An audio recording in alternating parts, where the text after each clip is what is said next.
How's this work? It's the fancy one.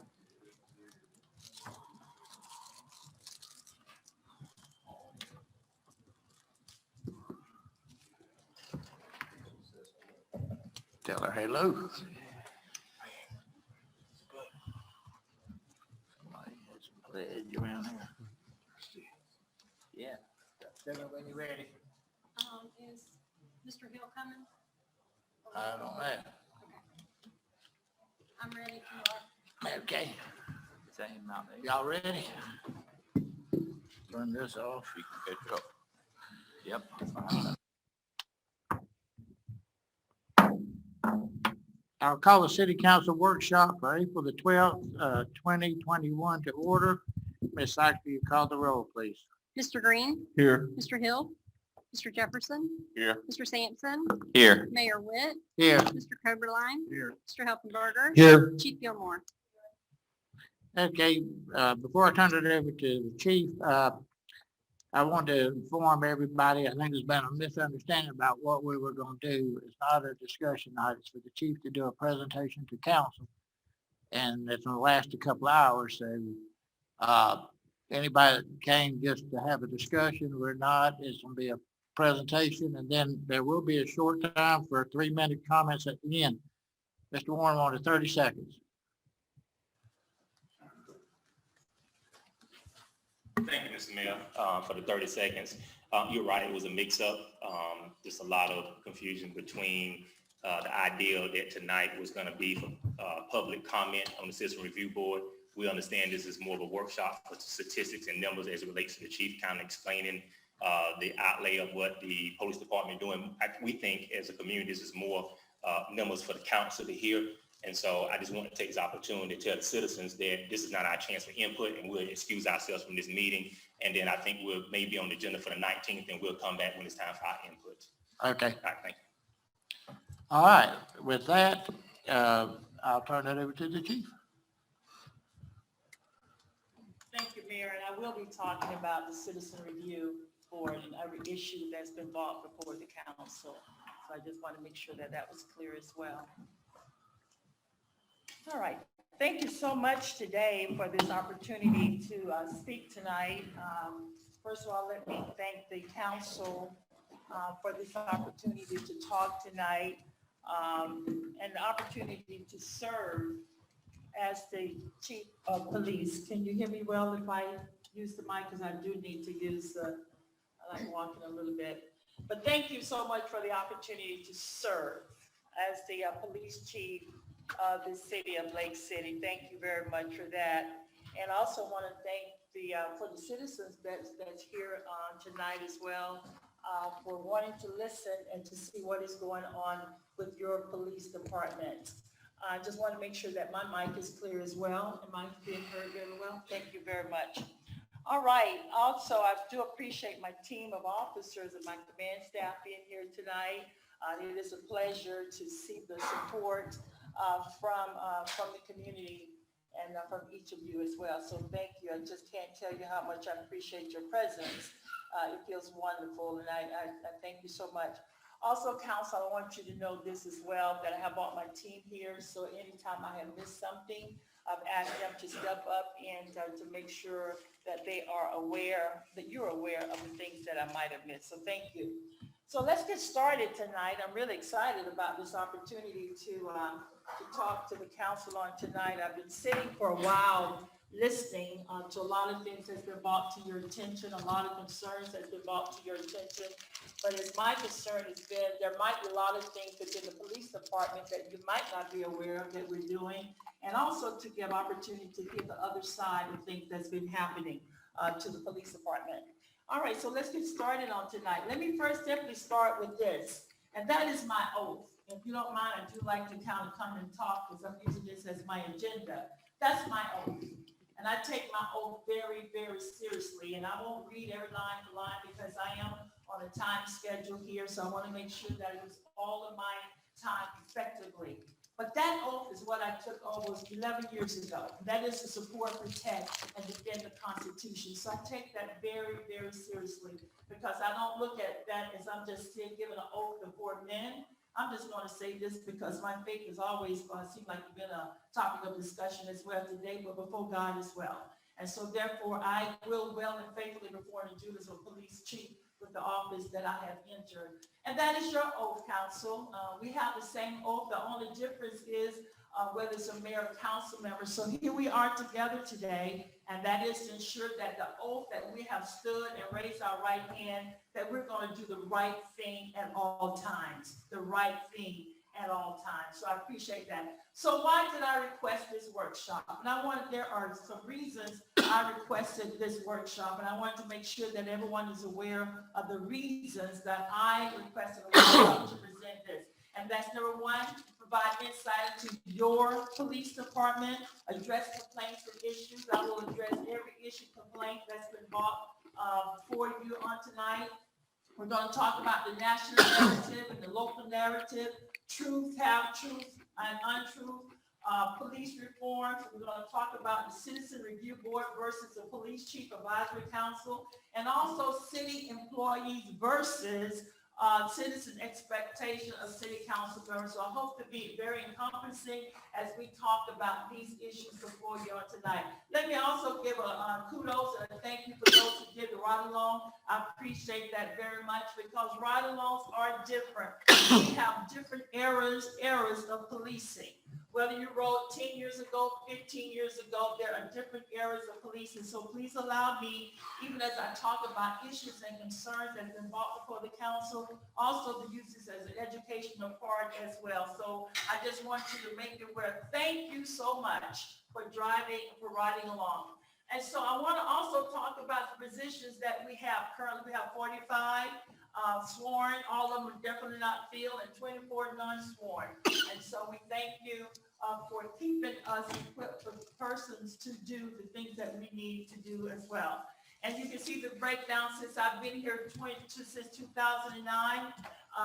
There are 58 people that have been hired, 58 people that have been hired under my leadership, and that is the breakdown of the demographics of the police department since I've been here. I want to also bring to your attention the national incidents narrative that impact policing, not only in our local, but also across the country, right? National incidents narratives have a way of finding themselves also within our community. So you will see police brutality, police misconduct, and police and social reform. However, the local incidents narratives that are impacting our policing, and that is murder, shooting, block parties, and property crime, seem to be addressing our issues for us as well. The fundamentals of 21st century policing, and that's what I have tried to do since I took on the position of being a police chief. What is it? How do we address the issues that we're having to deal with now? And that new era of public safety, certainly won't read all of that as well, but if you take a moment to read this, and of course, this is also, you can get this to a public records request as well in terms of how we are doing with 21st century policing and what does it mean in terms of increased trust, fairness, justice, and mutual respect between all of us. So what is it? That last line, I want to draw your attention to that. How do we reimagine what kind of city we want to build, a city where all people can live safely and freely? Let me say this again. I'm a police chief for all people serving the citizens of Lake City. And so what I try to do is make sure that everybody receive the service, everybody receive those things that are needed for them to live and work and play in a safe environment here. The President Task Force, I'm just using this as an example here. President Obama back in 2014, he's the one that brought up the 21st century policing. Task Force was made up of disciplines from across the country. And we've received the pillars for 21st century. You can't see that in the blue up there, but I was fortunate to receive an invitation to go to the White House as one of the police chiefs in the country that sat down and talked about these things right here. What are the pillars of 21st century policing? Please take a moment to look through that. And we want to make sure that was implemented throughout the police department internationally internationally that we will build trust, technology, policy oversight, and there you see it. I am so glad to have been invited to be at the table when we stood up the pillars of 21st century policing. About IACP, this is important as well. IACP is professional voice of the law enforcement community. I'm going through this because I'm hoping to build a foundation of your police department and what the guiding principles are for us to be a police department. 31,000 members in 160 countries, and when the presidents or leadership throughout the country want to make decisions about policing, they call on the IACP to come to the table. Like the Hamilton play, just want to be in the room. And that was important for us to be on the room. Also, I'm very appreciative. I got an opportunity to serve as a member of the executive board of the IACP, and it certainly helped with the definition of what we see as a policing, 21st century policing, crime reduction, public trust, and officer well-being. Also, there's a police administration committee. Please look at that closely as well. That is very important. That is a committee that is within the IACP. And you can see the several things that we come aboard with. We come to the table to give resolutions and to give model policies to as well. I am happy to report even today I chair the Police Administration Committee for the IACP conference. Let me tell you something, that is a big deal. That is a big deal because over 27 total agencies are represented in this committee. And you can see, I just put some of them up there where I chair to make sure those things that are dealing with the leadership and the concerns of policing, I get an opportunity to chair that and then to give that information back to the IACP. All right, you can't see this, but can you go ahead and pass that out real quick? One of the things that I gave to the committee, you can see in February, I had a meeting with the committee. March the 22nd, I had a meeting with the committee. One of the things that I brought up with the committee was this, and I divided the committee into subgroups, subcommittees. Awards is something that we do all the time, but arbitration is one. So I put together a committee for that. Also put a committee together for the citizen review. Let me highlight that for a moment, because in a meeting that we had the other week, one of the things that came up that I heard throughout that resonated in the meeting, but what is a citizen review board? What is it that is needed to make that happen, right? I found that interesting that that question was on the table, and when we were trying to make a response that came from a group of citizens about the citizen review. And so therefore, what we want to do is look at it and give some principles and give some guidelines to what is needed for that, all right? And so you will see that they are looking into that, and we will be bringing that before before the executive board of the IACP. I want to go ahead and get started with here. This is where we're going to start. A review of our policies and practices. And I want to say this, and I want to say this very, very boldly and very loud. We have a culture of integrity and honor within the police department as we serve the citizens of Lake City. There are two things. We'll talk about it later. When I'm talking to a new officer, when I'm talking about what is the philosophy, when I'm talking about what is the way of life for us, that is integrity and honor. I wear this badge and this uniform with honor. And when I put on this uniform, and anybody put on this uniform or wear this badge, is with integrity and with honor. And we're going to do what is right when we serve the citizens of Lake City. And when we do what we're supposed to do in the city of Lake City, integrity and honor, the cornerstone for what we do.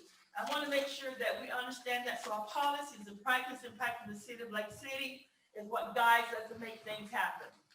All right.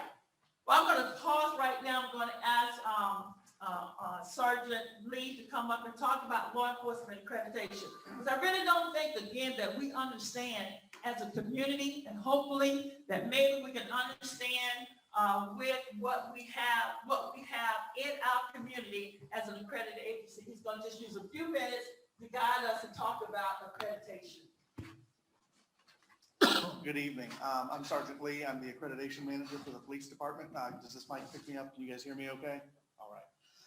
So the Florida Commission for Law Enforcement Accreditation is a body in the state of Florida that manages the accreditation process for law enforcement agencies in the state of Florida. There are 405 law enforcement agencies in Florida. Of those agencies, currently only 173 of those have successfully completed the accreditation process. The accreditation process is fairly rigorous. It's continuous, it's ongoing, it never ends. That's part of why we've got positions within the police department to manage that process. And it never ends. It's a continuous process of keeping up with these standards. At any point, if we stop meeting those standards, we can lose that accreditation. Just a point there, Chief Gilmore is actually one of the commissioners for the Accreditation Commission here in the state of Florida. There are reforms going through the process right now at the state level to mandate, as part of police reform that's going through Florida right now, that all agencies in the state of Florida become accredited by an accrediting body such as the CFA. So just to point out, this is the way it's going for all agencies, and we've been on board for over 12 years already. So oversight of the standards, policies, practices, and conduct of police departments. The idea of accreditation is to show that we have policies that address all of the various standards. Some things as simple as making sure that a crossing guard's uniform can't be confused with a police officer's uniform. That's a standard. Okay. Equally important is a standard addressing the fact that all money used to pay confidential informants is tracked at every level and is double checked and is made sure that it's being used properly and that none of it goes missing and that we account for those funds, and then everywhere in between. Make sure we have those policies, and then every 3 years, we have to show proof that we're following those policies. A team of assessors comes in every 3 years to the police department, and they spend about a week at the police department going through every policy, and for every standard, we have to show proof that we're following those policies. They'll see examples of reports we've written. They'll see example of our uses of force forms. They'll see examples of our pursuit forms. And then they will spend a couple days looking through those. And then they spend a couple days wandering around, walking up to random officers and asking them questions, testing their knowledge, making sure they know their policies. They go to places like our evidence room, and they verify. They will look at random pieces of evidence to make sure that the right evidence is where it's supposed to be and that we're tracking it properly. Thank you, Sergeant Lee. This time I'm going to ask Sergeant Lieutenant Miles and Sergeant Byrd to talk about our complaint process, because that's the other thing that has a concern for the citizens of Lake City. How do we handle our internal investigations, our complaints, and the things that happen with every time somebody calls in with a complaint? I don't think so. Can y'all hear us okay? All right, first off, I'm Lieutenant Miles, this is Sergeant Byrd. He is currently our IA investigator.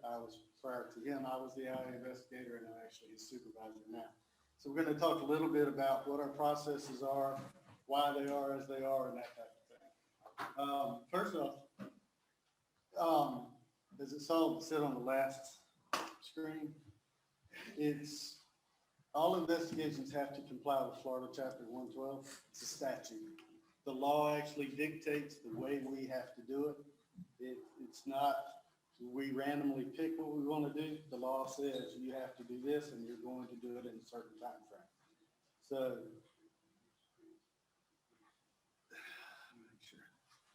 there's some confusion. There's been some things said in the past about, I don't understand why Chief Gilmore doesn't fire an officer for an alleged misconduct. You just can't fire a police officer. You have to go through the due process. You have to follow the procedures as outlined in Florida Chapter 112. So we do have a process, and I'm not sure where. When he's on 112 real quick, while he's trying to move on, they're statutorily bound not to talk about the investigation while it's ongoing. It's not just a personnel policy. It's a Florida statute that actually says myself, the chief, or anybody within can release certain information as you go through the process. It's statutorily illegal. It's a misdemeanor crime if you were found to release pertinent information of that investigation. We don't want to, you see it on TV all the time, but it's that we're statutorily bound that we can't until it's completed. For those of y'all who are interested, Florida Statute 112, you can just Google it, get a copy, read the entire statute if you'd like. We did not prepare a copy for everybody, but that's easily Googled. Right? These are just a couple of the policies. As the chief has alluded to many times, and Sergeant Lee did, we have policies that basically cover everything. These are two of our more common. When we have a complaint, it's usually related to rules of conduct, which would encompass rudeness or you name it, to use of force, which could go anywhere from touching somebody to shooting somebody. As we talked about, we do have a process. This is our citizen complaint form. Anytime anybody has any kind of issue with how they were handled by a police officer, I believe Sue's passing these out. They can come to the police department. We have mailed it to them. We have emailed it to them. There's any number of ways we can get you this form. And all we ask is that you fill it out to the best of your ability, and you either sign in front of a police officer or you have it notarized before you give it back to us. Because it is actually a misdemeanor crime to falsely accuse a police officer of doing wrongdoing. But we investigate every single one that comes in.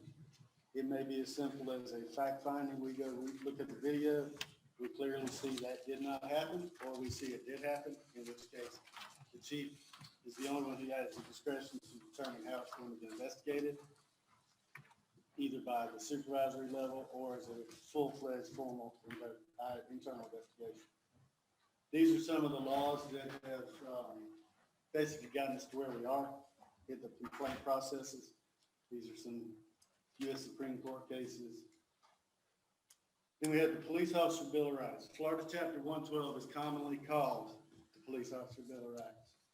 And it tells you what you can and can't do. Can you read that back?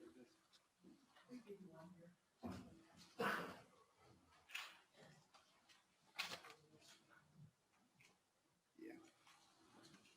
All right. And it tells you the process is like, you have to interview all witnesses.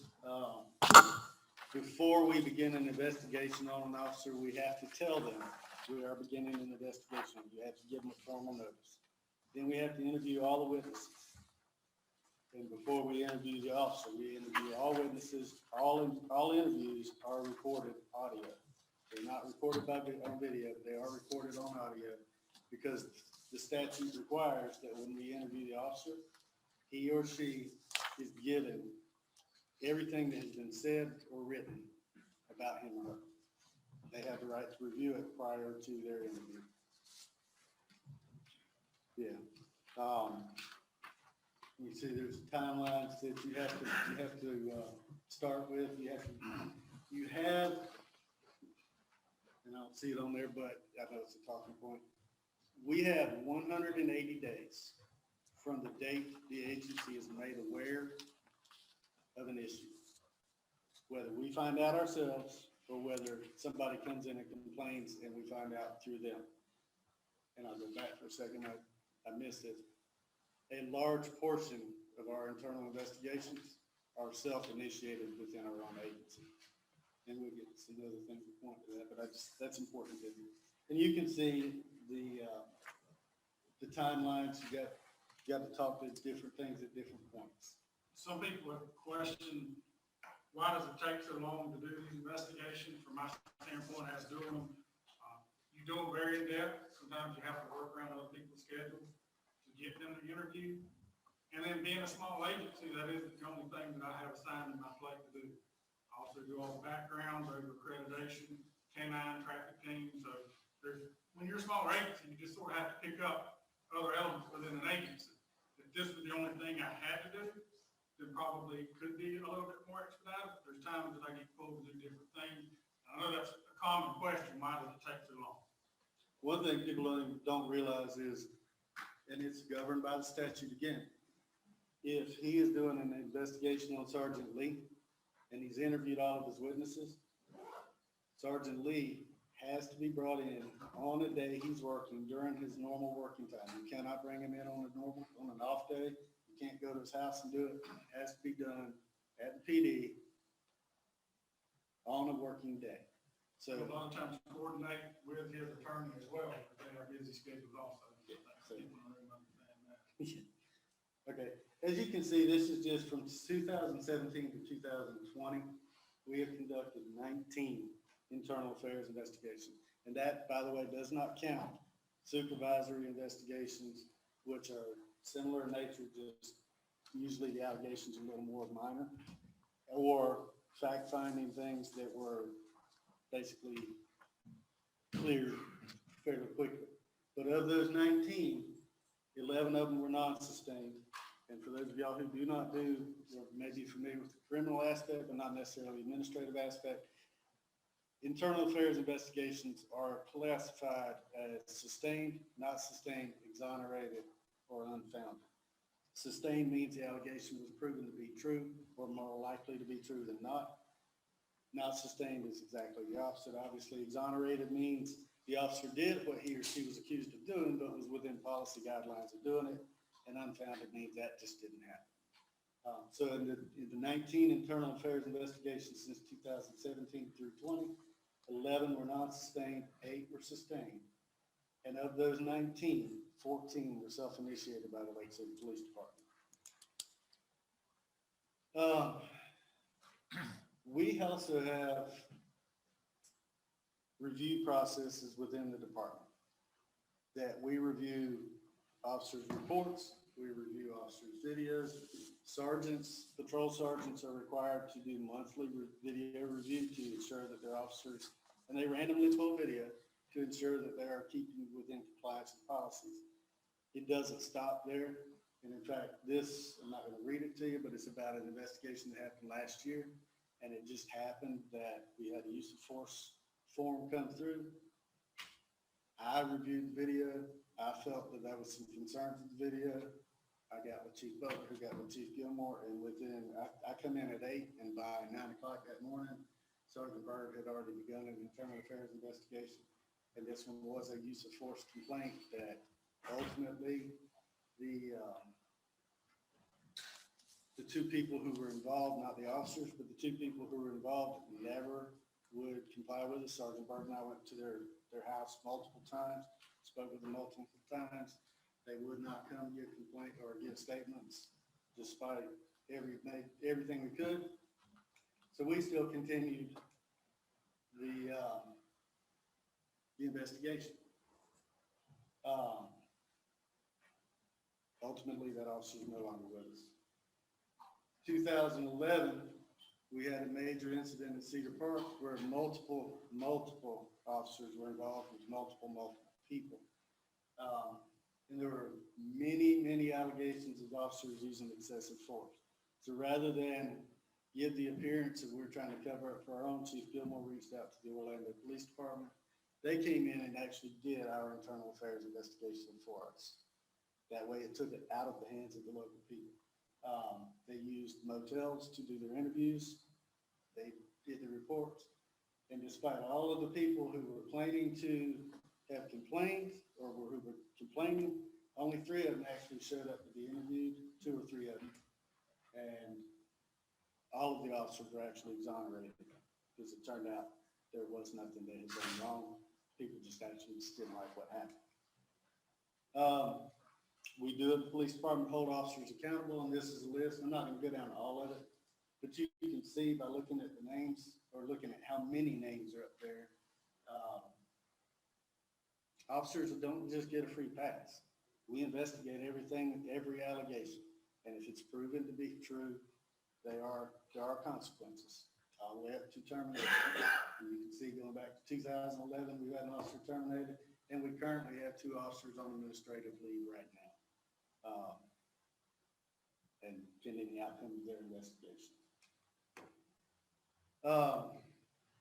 Officer involved shootings, we do not investigate our own on those shootings because those can be criminal as well as administrative. And our role is simply when we have an officer involved shooting, FDLE comes in and does the investigation. Our internal affairs guy essentially shadows them to ensure that our officers' administrative rights are taken care of. And when their investigation is done, if it leads to criminal charges, then it leads to criminal charges. If it doesn't, We then finish up our administrative investigation, but it's typically only done after their FDLE's through with theirs. And I already talked a little bit about, our videos. Our supervisors do monthly video review. And we've had at least 6 internal affairs investigations that we have initiated because we as an agency or as a supervisory level, somebody spotted something that just didn't seem right. Not necessarily turned out to be wrong, but it just didn't seem right, so we looked into it. Every single, and I can tell you this because I started doing internal affairs investigations in 2012 and it was drilled into my head then. And I've seen it continue even since I stopped doing them when I became lieutenant. Every single use of force complaint is an internal affairs investigation. We take those very, very seriously because we do have use of force guidelines. We have a defensive tactics report that we complete on every single use of force. And by use of force, just so you understand, it could be as simply handcuffing with a little bit of a struggle. I mean, if somebody doesn't just put their hands behind the back and go perfectly peacefully, that for us could be a use of force. Pepper spray, taser, all of it. We review those are reviewed, they're done by the officer the night or the day of the incident. His or her supervisor at the sergeant level reviews it, then it goes to the patrol lieutenant, through internal affairs up to the chief. And at any point, any of those people reviewing it can ask questions, can say this doesn't seem justified or it does seem justified. If they're not justified, he's gonna be busy. We do have a policy that governs internal affairs, which you can see there. This is our defensive tactics review report, and you can see there's a level, there's boxes for the resistance by the person and the response by the officer, everything that you could possibly come, and you can see it on there where it's the signature lines, well, maybe not. Well, it's on the second page, you just don't see it. But there are signature lines for approvals. Since 2009, you can see the names of all the people, Sergeant Byrd and myself included, and Sergeant Lee, who have been in some way, shape, or form victims of gun violence against us. We've had several officers that have been seriously injured or injured as a result of force. We've had people have surgery, be out for months at a time. We just recently welcomed back an officer who was shot last year. He's finally come back to work, but he's out almost a year. And then several officers have sustained some injury like sprained elbow, sprained wrist, scratches, bruises, that kind of thing. But we've had a lot. We have IA Pro software. Did you print that for me? That was the packet I gave you this morning. IA Pro is a tracking software that we have that we keep track of everything from vehicle crashes that officers are involved with to uses of force. Every time they tase somebody, spray somebody, get in a vehicle pursuit, a foot pursuit, all of that could be captured in IA Pro. And counsel, just what you have there is I read a report this morning, so that is a 1-year snippet of what is in IA Pro. And it's every member of the police department from sworn to non-sworn. Because people can complain about dispatchers, people can complain about SUs if they weren't having a phone call, and we would look into it. So if we were to, that is a 1-year snippet of all closed investigations. Because as Sergeant Byrd pointed out, if they're closed, they're public record. If they're not closed, we can't talk about it. So, okay. And I do just want to make sure y'all understand this really, really clearly. Every investigation, both criminal and administrative, is non-releasable when it's open. Every single investigation, whether it be criminal or administrative, is public record when it's closed, and anybody and everybody can get it by just asking. Thank you, Lieutenant Miles and Sergeant Byrd, for that. Again, as we build on our fundamental of how we look into everything that we do in our police department, nothing goes without us looking into it if there's a concern or issue. Let's keep moving on with our community outreach and trust. When I got here as police chief in 2009, that was one of my goals, one of my objectives, that is to make sure that we had trust in the community. And I will talk about trust in a little bit as we deal with law enforcement from a historical perspective up to now. And you will see the Police Advisory Committee has always was, and you'll see that also in the package that you will have, I'll give to you later, has always been one of those goals and objectives that we want to achieve. And that is all about having community trust. And I apologize, I was thinking, when you're looking at it on the PowerPoint, it comes out well, we put it on the screen, it seems like it doesn't. But that is have community trust. Okay, so all of those things that you see up there on the screen right now is what we have done to build community trust, to connect with the community as best as we can, right? We're gonna reach out. We're gonna reach out, and we appreciate that. And I appreciate those of you who stayed. Thank you for staying. Thank you for being here to listen to what we're having to say about your police department, right? Because a lot of times we say things about our police department, but you don't know the whole story, but you stay. And I want to tell you, thank you for doing that. All right, so this is all about building trust. And these programs that were just listed on the previous screen was to create a conduit between the police department and our community that would have direct access to me. And we're gonna go into those things, right?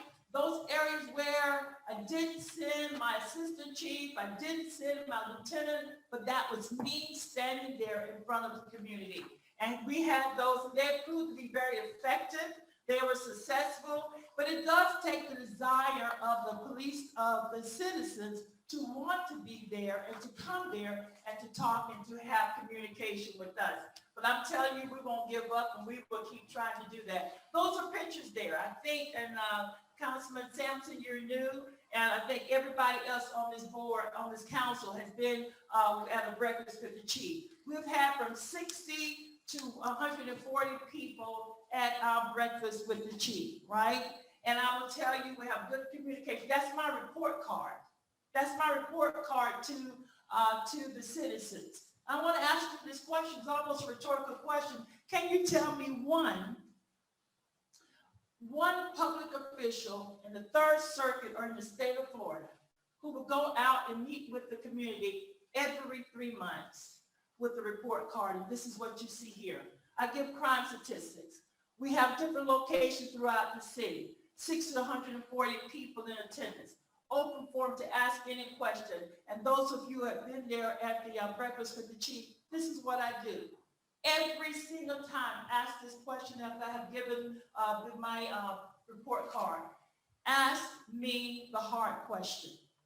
Every single time, ask me the hard question. Whatever your issues are, whatever your concerns are, whatever needs you have, whatever we're not doing right, give me the question now because I'm standing there to answer the question for that. Then this is what we do. We report back to everybody at the next meeting. But within that week, we're making contact with that person. So if you had an IA issue, if you have a problem with the way an officer treated you, you're standing there with the police chief in a open forum like this that everybody can hear to answer and ask that question where I'm giving an accountability for what anything my officer did or said in the community.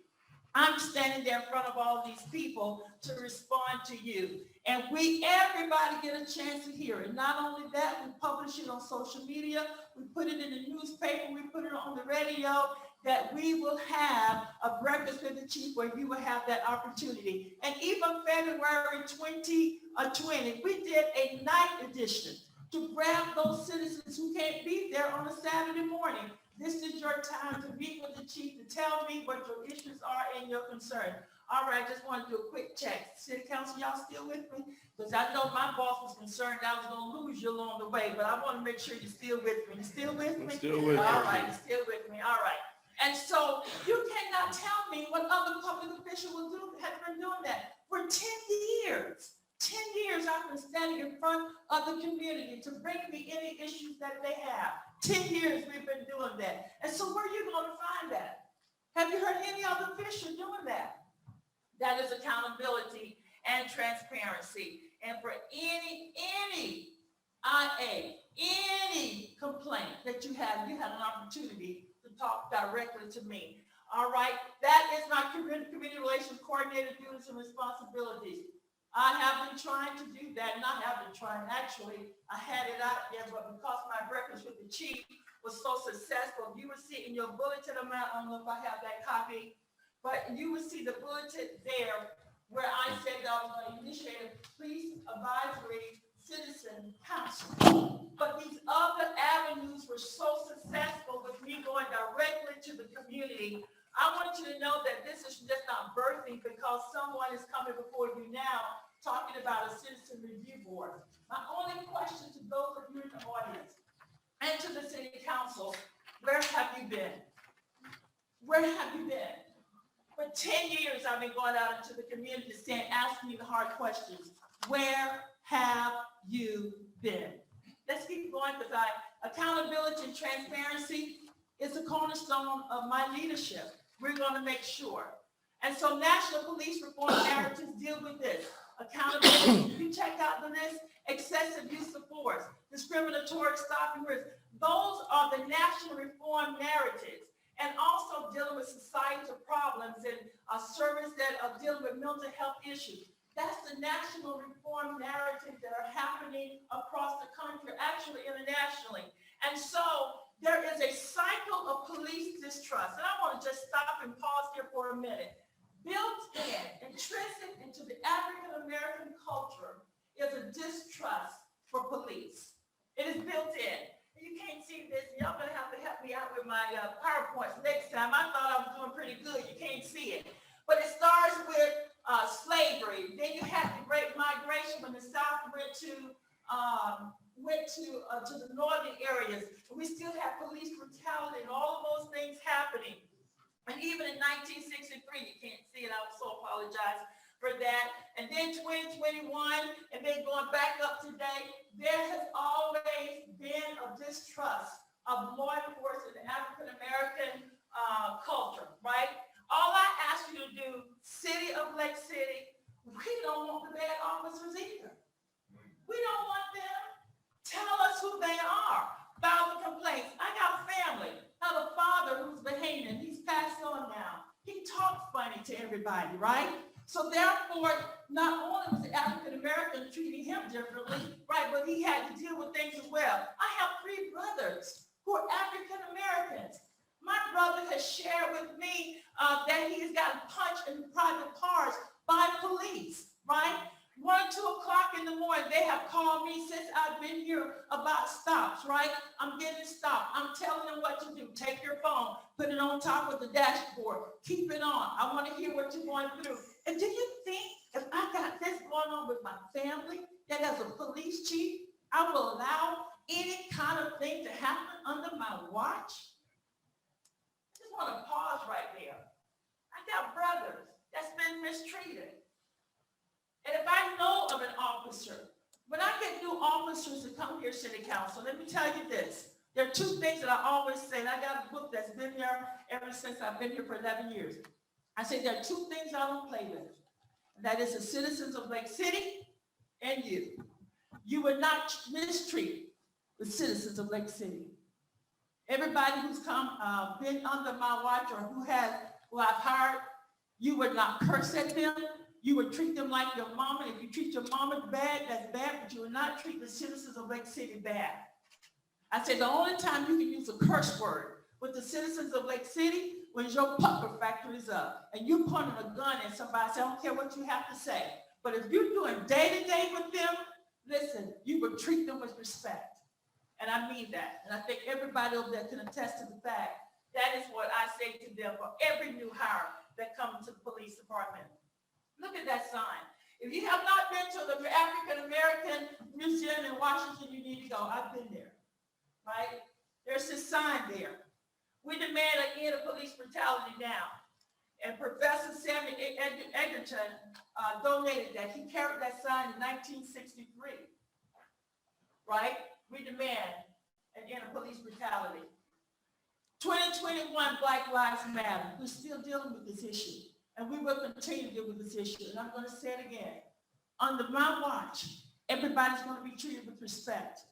All you got to do, let me say this to the citizens of Lake City, tell me who they are. Tell me who they are. If someone's not treating you right, if somebody's treating you wrong, tell me who they are. Don't sit and say that we're doing wrong and you don't make it known. If you feel that there is retaliation, there are avenues to deal with retaliation. Tell us who they are. So those are the issues that we deal with. Local reforms, local implementation. I gave you the picture of the national reforms, and now I gave you the picture of what reforms we have done in our department. Are y'all still with me? All right, y'all get kind of quiet on me today. Come on, Chief Butler. We're going to talk about enhanced accountability because I am so sincere. I am passionate about my duties and responsibility as a police chief. I don't take my responsibility to what I do lightly. If you please allow me to use this word, it's not a job to me, it's a ministry to me. It is making a difference in the community. It's making a difference in the lives of people. And so therefore, I don't look at this as a job. I look at this as a responsibility to ensure we're accountable to the citizens of Lake City. And all I ask you to do is to help us to make this happen. Let's talk about enhanced accountability. Chief Butler? No, Chief, I'm good. Everybody can hear me? Yes. With the enhanced accountability of the purchase of in-car and body cameras, more and more with technology, it allows us to capture what actually happened, not just people's versions of what occurred. Back around 2016, the city purchased for the police department our first true body cam in-car camera system, which was Coban. It was limited to the technology.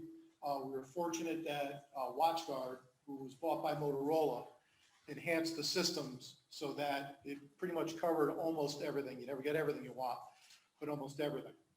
The enhancements over the old Coban, we've now completely converted to the WatchGuard. Some of the deficiencies in the old system on the officer's body camera, it was an integrated battery, it could not be changed, which meant if the battery died, the body camera was useless. We were having, as they got older, the battery life starts getting worn out. We were having situations where the officer's battery died in the middle of a call and he had no way of getting a new body camera. Also, the officer had to physically turn the camera on. With the new system, one of the major enhancements, the battery can now be easily changed, just like we're changing a portable radio battery. The officer has a spare charging in the car, they can swap it out, it's gone. The big enhancement that we like, when there's triggers inside the car, the officer turns on his overheads. If they open up the back door to put a prisoner in, if the vehicle exceeds a certain speed limit, if they press a button to release either their shotgun or their patrol rifle, the camera system automatically comes on in the car. Now with the enhancement, the body camera is Bluetooth to the car, it automatically comes on. So if the officer goes on scene and something happens and he's under, or she are under stress, they don't have to remember to turn the camera on, the system's gonna come on by itself. And also the enhancement now is in the in-car and with the body camera, it's always recording even though it's not activated. But if the officer activates it, you get a 2-minute pre-record, which you'll see in the video that we're going to do what happened on Easter. The first 2 minutes, there's no sound. There's video, so you can at least see what occurred. Because if something happens and they start shooting, the officer turns it on because he wasn't near his car. Now we see what happened 2 minutes before, so we get a better idea of what occurred. Next video, next slide. Department accountability, again, we go through to be fully accountable and transparent. Greg's with the chief, the entire command staff is there with Chief Gilmore. Chief Gilmore has us sitting there with pad and pen ready. We write down the citizens' concerns while they're talking. We also stay afterwards, so if they're shy or they want to talk to us about something that they don't want to discuss in the general public, we're there. There's been more than once where people have met us outside. Hey, can I tell you about something? We'll take it and we'll handle it. Citizens Police Academy, a group of citizens that come through to get to see what we do. One of the big things is we get input from them as to how they perceive things. Maybe something that we don't normally see. Our annual report's a very comprehensive report, covers almost every aspect of the police department, our statistics available to the public or to anybody who asks. And we also have copies at the police department. Our uniform crime reports, which is major categories of crime, which is now changed to NIBRS, National Incident-Based Reporting System. NIBRS is a more comprehensive set of reports at the national level. So when you see our next set of crime stats, we started that, the entire country did January 1st. So our numbers are going to be a little different.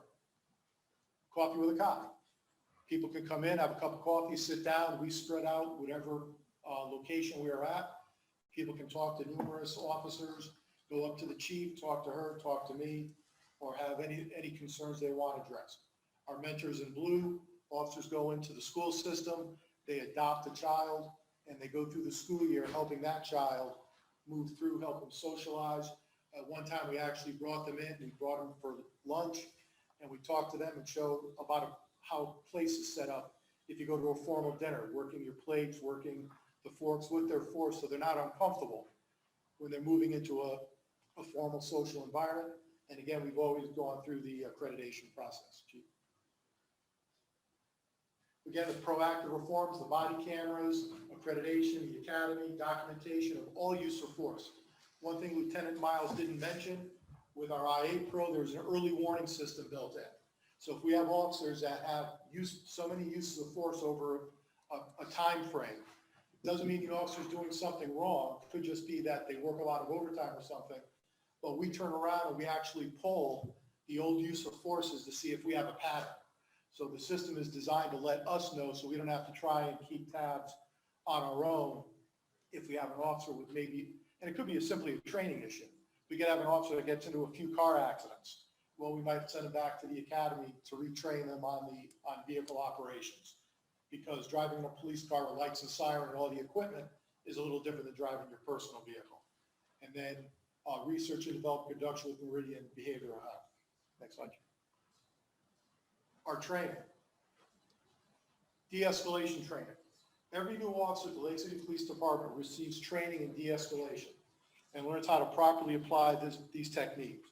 Chief Gilmore has tasked that with me when they're in the FTEP program. Before that, those officers leave and go out on their own. We set aside a block of hours during the day. Chief Gilmore does the ethics training, and immediately after that, I do de-escalation. De-escalation is suspect resistance equals officer response. One thing that we drill into the officers, their response, their force, is based on the resistance of the suspect. The officer does not initiate the force level. We only use force equal to the force that we're presented with. Next slide.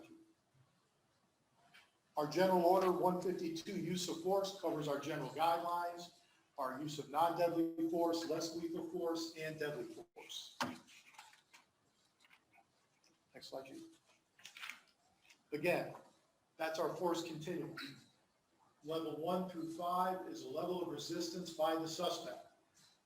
B is a level of response by officers. And again, the officer responds to the suspect's level of resistance. And it's not a sliding scale. If an officer's getting out of the car and they start shooting at him, the officer's at a level 6 response. However, the person drops the gun and starts running, it is no longer a level 6 response. It goes down. It could drop down to a 3, which is physical control. 4, an officer could get to a 1 and never go above that. So again, the continuum is the officer's response to the level of resistance by a suspect, and that is one of the key things we look at when we're doing our use of our defensive tactics reviews at the end of the day. Next slide, please. We're not just sitting back and waiting for things to happen. We're always out looking for the new thing based on what's going on in the country, new models. The Police Executive Research Forum is an organization based out of New England that is always looking for and recommending training, different ideas and responses to the critical incidents in policing. We're currently reviewing ICAC, which is Integrated Communication Assessment and Tactics. Next slide. The ICAC, sorry, I just go through here, but procedural justice training, I'll go back to ITAC. It's a critical strategy for building trust and legitimacy in the community and within law enforcement organizations. Basically, it's fairness. That's the big thing. Fairness, transparency, opportunity, and impartiality in decision-making. This is in line with our community policing model. Officers are constantly reminded that their actions reflect on our organization as a whole. So if we have one officer out there doing things outside of policy or doing things they shouldn't, it reflects on the entire police department. And we make that aware because we get into when an officer is doing something they shouldn't be, where the officer should intervene, whether it be pulling them aside or letting a supervisor know. Next slide, Chief. Part of the ITAC is the critical decision-making process. This is actually the heart of the training. It provides officers with an organized way about how to go about making the decision-making process. It assists the officers in situations involving persons who are behaving erratically, which is a big thing that we deal with, or deranged due to mental illness and are armed with weapons other than a firearm. How many times have you seen on the news where you've had a person that has some issues, maybe they're not on their medication, it's the wrong medication or something just triggered them. They didn't have a weapon, but there was an overreaction. This training, which we're looking at, the 6 modules, gives the officers the tools on how to effectively deal with that situation without having the results of deadly use of force. And next is police reform. 8 can't wait. This is one of the nationwide items that go through the country as far as police reform. And I'd just like to go through quickly each one individually. And again, this is with Campaign Zero, and it was relative to Ferguson and the Michael Brown shooting. It requires officers de-escalate situations when possible before using force. That is covered under our General Order 152, use of force. I've already discussed the use of force matrix or continuum. That defines and limits the type of force and or weapons that can be used to respond to the resistance of the individual. Again, that's covered under our use of force general order. It restricts chokeholds and strangleholds. Our general order use of force limits chokeholds and strangleholds. It does not restrict. The reason we consider a chokehold a deadly use of force. If an officer is on the ground fighting for his life, they can use a chokehold. They can shoot them. Why can't they put them into that? Well, if something happens where they do a chokehold, any kind of respiratory restraint, we look very critically at that, and they better have a good justification to do that. Require officers to give verbal warnings when possible before using deadly force. That again is covered under our General Order 152. Warning shots are prohibited. Officers are prohibited from shooting and moving vehicles unless that person poses a deadly threat by other means than the vehicle. So basically, if they're shooting at an officer from a vehicle, the officer needs to return fire. That's a case-by-case basis, but we look at that. Requires officers to exhaust all other reasonable alternatives before resorting to deadly force. Again, there could be no other reasonable alternative, but if there is one, we expect them to utilize it. And that's covered under our general order. Requires officers to intervene. That's to stop another officer from using excessive force. That is covered under our General Order 103 Rules of Conduct, which states our officers will conduct their duties to protect life and property. As an aside, we recently sent out a training bulletin about an officer's duty to intervene. And at the end of the bulletin, because we do have a computerized policy system where the officers have to review the policies within a certain amount of time, when they did finish the use of the intervention training, there was questions about the officer's duty to intervene in different situations, like if it's not a Lake City police officer, but it's an officer from another agency doing something, you have the duty to intervene. The correct answer is yes. They had to answer all the questions correctly, so we were aware they read and understood the policies. And then require comprehensive reporting. Again, that is a defensive tactics review form, which is mandatory, which was handed out to you already. Chief? Back to the body cameras. If you look on the left, the diagram of the car, the light blue that just goes over the hood of the car, that was the range of the camera of our previous system, our Coband system. The expanded view is the panoramic, you'll see at the top, is our current WatchGuard system. One of the reasons we went with this is the odds of us being able to capture what actually occurred on a motor vehicle stop or when the officers arrived on scene is greatly enhanced. We've also upgraded the recording from 720 to 1080p, I believe it is, but it is in the 1080 range. So the clarity and our ability to see exactly what happened is greatly enhanced. The officer also has the ability on a second forward camera to turn the camera on a turn. So if something is happening to the left or the right, the odds of them catching something is greater. And again, there's a 2-minute pre-record when they activate the cameras. Chief?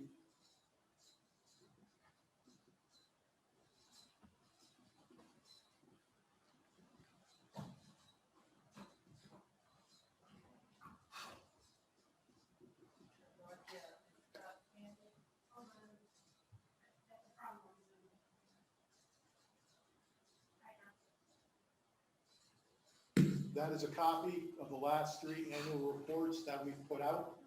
Again, in there, it has all of our statistics, stops, crimes, different issues of concern in all of our community outreach programs and special units. And then finally, last one, our ethics training, as I said previously, this is performed by Chief Gilmore. We do that the same day where I perform the de-escalation training. This way, when an officer finishes their field training and they go on the road, we are confident that they have both their ethics expectations and de-escalation.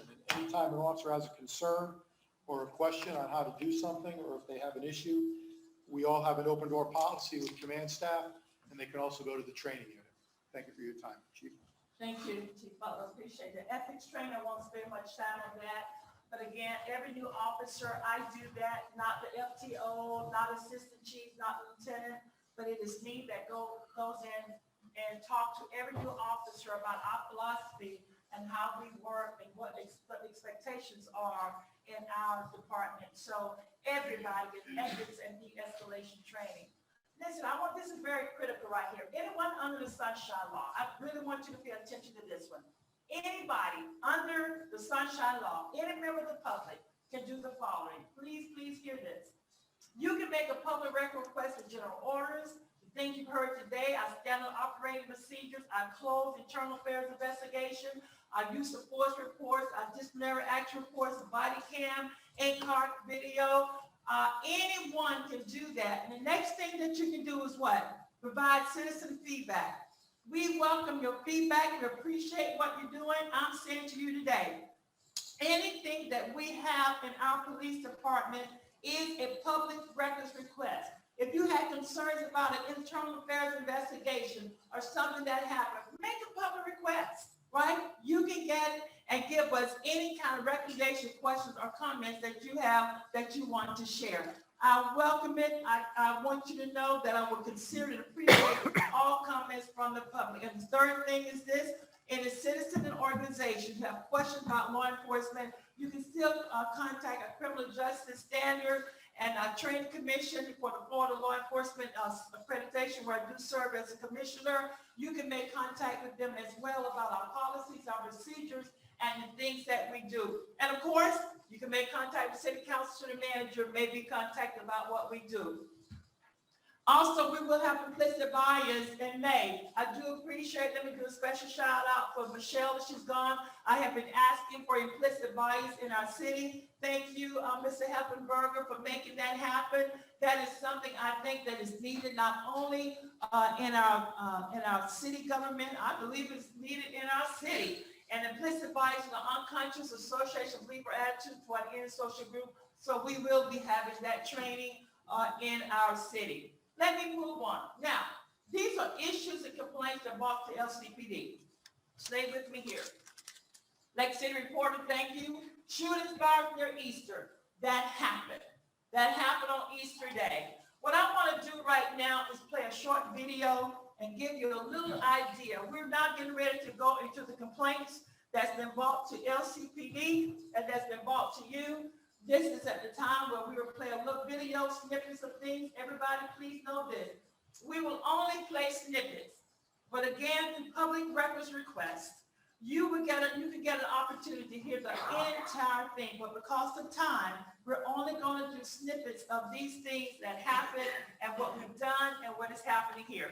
Shooting fires and dumpster fires and people dunking happened during Easter. Are you ready? Okay. And let me, while you're getting this ready, I'm going to go back and please let me know when you're ready to go with this. When we deal with complaints, okay, that's not happening. That last screen that we had about complaints that come to LCPD, we're not going to make everybody happy when the complaints come. Okay, let me just do that. Okay, still not playing. We're not going to make everybody happy. And I think all of us know that as leaders. We're not going to make everybody happy when you bring a complaint. But I will tell you this, 95 to 98% of the time, when we've had complaints to come to the Lake City Police Department, and we've had videos, right? They've given that information to one person and saying this happened. And then I said, okay, let's watch the video. And I'm telling you, I'm not embellishing and making this up. 95 to 98% of the time, the information that's been given to that person who came with the complaint, it is not true. It is not true. Let's look at this video from Easter. There's no sound for right now, but I want you to imagine this is your community. This is where you live. You're not going, now shots are fired right there. Shots are fired. Shots are fired. That's Alman and Jefferson that already left Anna Meadows. They are running, right? Because they heard shots fired. We did get someone shot, on 3 officers to come who were there, bullets going across their head. And we're having to deal with this. We have to deal with this. And then to turn around, I'm going to hold that one. They have to deal with this. While you're looking at that, another officer, his grandchild was in a car in Jacksonville. And I wish I thought to bring that one here. And someone jumped in the car, I think it's his daughter, and was going to drive away with his child. And then when we come to work, can I tell you, every now and then we need some support because we're dealing with all of this stuff from a police officer's perspective. And then when they get to work to deal with some things that we hear. I'm asking the city of Lake City, this is what these officers had to deal with. Come on, Officer Priest, we only have a few minutes. Teresa and the others that was with us. Come on, Sergeant Robinson. And come on, Officer Mays. Just a few minutes. These are the officers out there. 3 officers out there. I want to take your give us a little recap of what happened. Somebody got hit over there. Temple Fire and EMS are being staged at this time. You guys okay? Y'all good? Y'all good? You good? There's at least probably 1 subject that's hit. Temple. Y'all good? All units, we are under 30 traffic. 275, switch over to channel 2, 10 traffic channel 1. 395, I got no subject. Y'all good? You didn't get hit or anything? No. Okay, we're gonna stop there because I know we're in time. I just want to, y'all still with me though? All right. Is that what you're still with me? Sure. Okay. All right, just try to make sure, okay? All right. I asked them to come, and I said to listen to them the other day, when they talked about their experience on Easter, the next day. I want y'all to So we were all standing on that intersection and right before the video starts to show, everybody in that intersection, you guys correct me, 500 to 700 people started running every which way at us and every way. I mean, we almost got trampled. A fence was taken down. We knew something happened in the middle of the crowd. Well, we knew somebody pulled a gun out because nobody else runs like that unless a gun gets pulled out. We went towards the middle to see if anybody's hurt, to make sure everybody got to safety.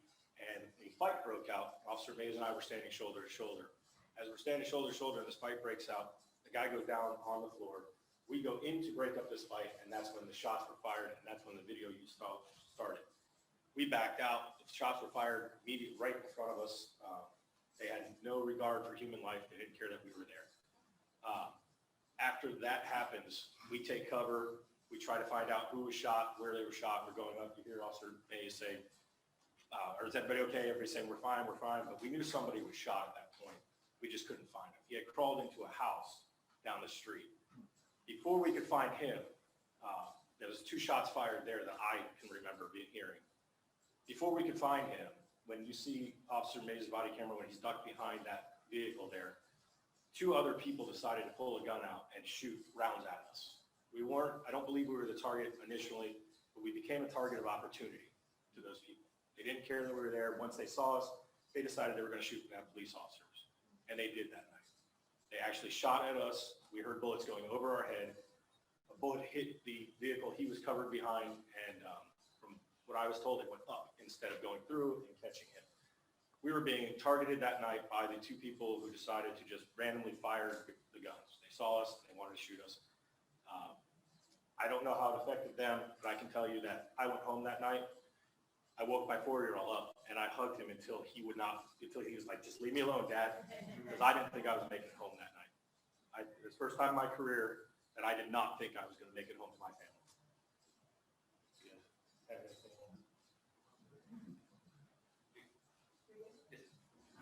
Can y'all just make them feel good?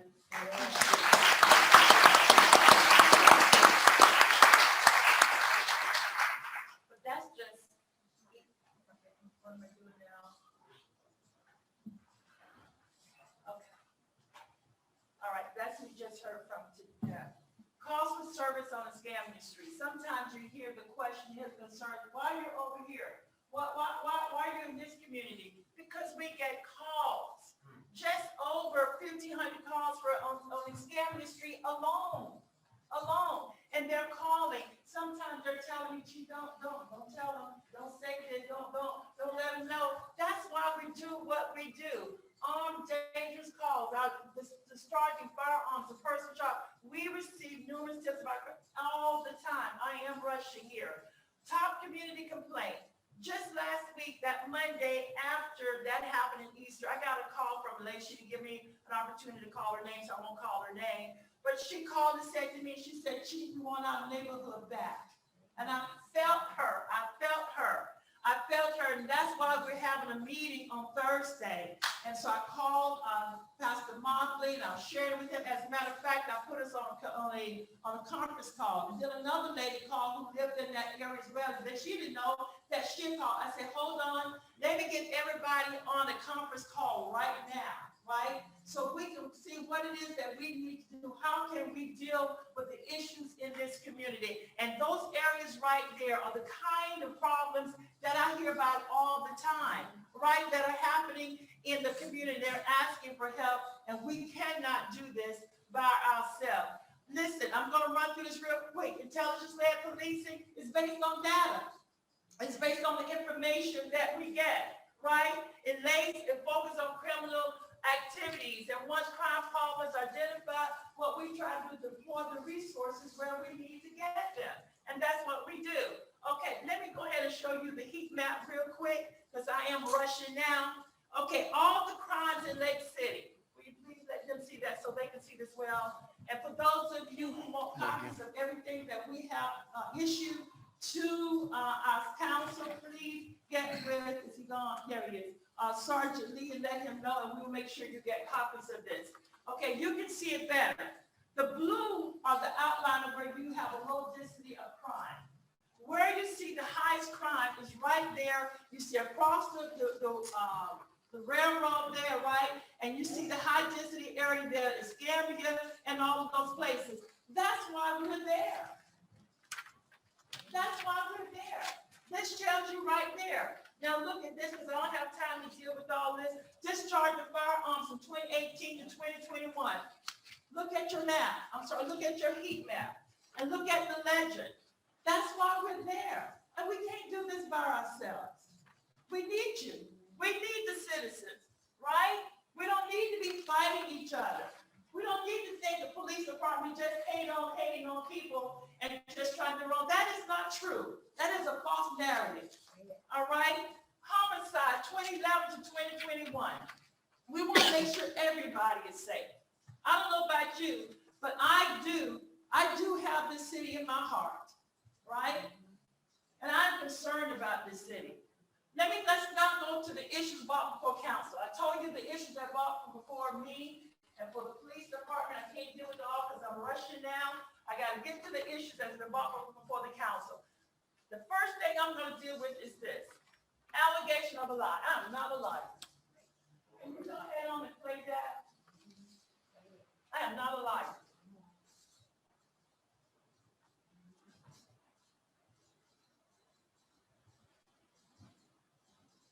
My walk with Christ is too much important for me to lie about nothing. I'm not a liar. Can you go, what's the problem here?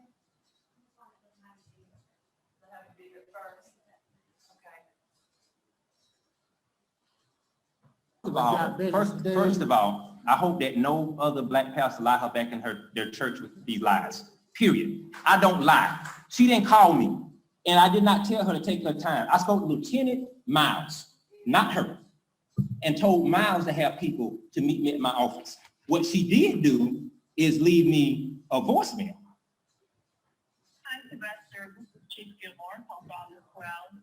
I just called my office to tell them to reach out to you in reference to the complaint process about the incident on Saturday, but they told me you'd already called. I already called. Something I don't remember about that you had already completed the complaint process. Wanted to pick it up, so that's great. I have not been to the office yet. I had another appointment today, and I'm just getting actually back to my house, and I thought about that. So anyway, this is what we'll do. I'm going to talk with my staff when I get there, get somebody to come pick it up if they haven't already. We're going to go ahead and cancel the meeting for the 2:30 today, since we're not getting ready to initiate the looking into the process. And we'll get back with you. You didn't talk to me, Chief. Just this is you. You're going to lie against your own voice. And then let you know what we find out. Chief, we did not, Chief, this is, Mr. Mayor, Yes. it's not productive for the interaction. I think we have the gist. no, Chris Green, Councilman Green, say what you want to say. If a person come up here and call me a liar, and I have the right to defend myself, she did not talk to me. You heard her in her own voice say that I have already heard that you've already spoken with people. So she stood up here and said that she spoke to me, and I told her that it was okay. She sat here and lied. Her own voice contradicted everything she stood up here and said on a recording. She left me a voicemail. I had already handled my business with the lieutenant. So the chief lies, not Sylvester. Mr. Mayor, Yes. So, are you gonna, Okay, hold on. may I answer the question? When we got the motion about, Actually, I wanted that part to go, but I am working with time, so I've got to go ahead and move on. Okay, so let me prove that I did not lie. What you're receiving now, can I go to the next one? So everybody can see? Okay.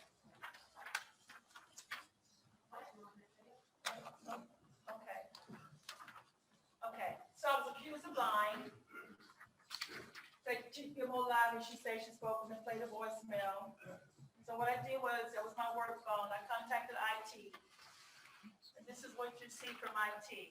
You did hear the voicemail. You do hear that voicemail. 3 minutes later, Mr. Warren called me, and we talked for 6 minutes. You see that incoming, he called me, he talked to me for 6 minutes, and we talked about the complaint. He was very cordial. very nice. Chief, whatever you want me to do, I'll do it. I did not lie. That was not true. Let me move on. So statements made and asked about, I contacted JEC member Conrad Wallace. Again, that is not true. I did not do that. Conrad Wallace called me and requested a meeting with me. He said he wanted to squash some negativity around here. So I met with him at 11 o'clock. I did not lie. That is not true. For the record, what was held up before you is not LCPD's K-9. It's not LCPD officers, not in the city. We're not even on the scene. Not true. Public records request for everything that I'm saying. Public records request was made. I am so sorry you cannot see this. When a public records request is made, and Mr. Warren has done this, I certainly do when she was here, was made, right? When we tell them how much time and how much it's going to cost and it stops. You can't make a public records request and don't follow through with the city clerk's office and ensure that you want to pay for it. It doesn't work. Not true. Let's deal with the mother's concern. I felt the heart of this mother that came before you, City Council. I really did. I really felt her and wanted to protect her son. Because the system is hard against African-American males. That is true. But I want you to hear just this little bit. I'm just leaving Talk work. about this.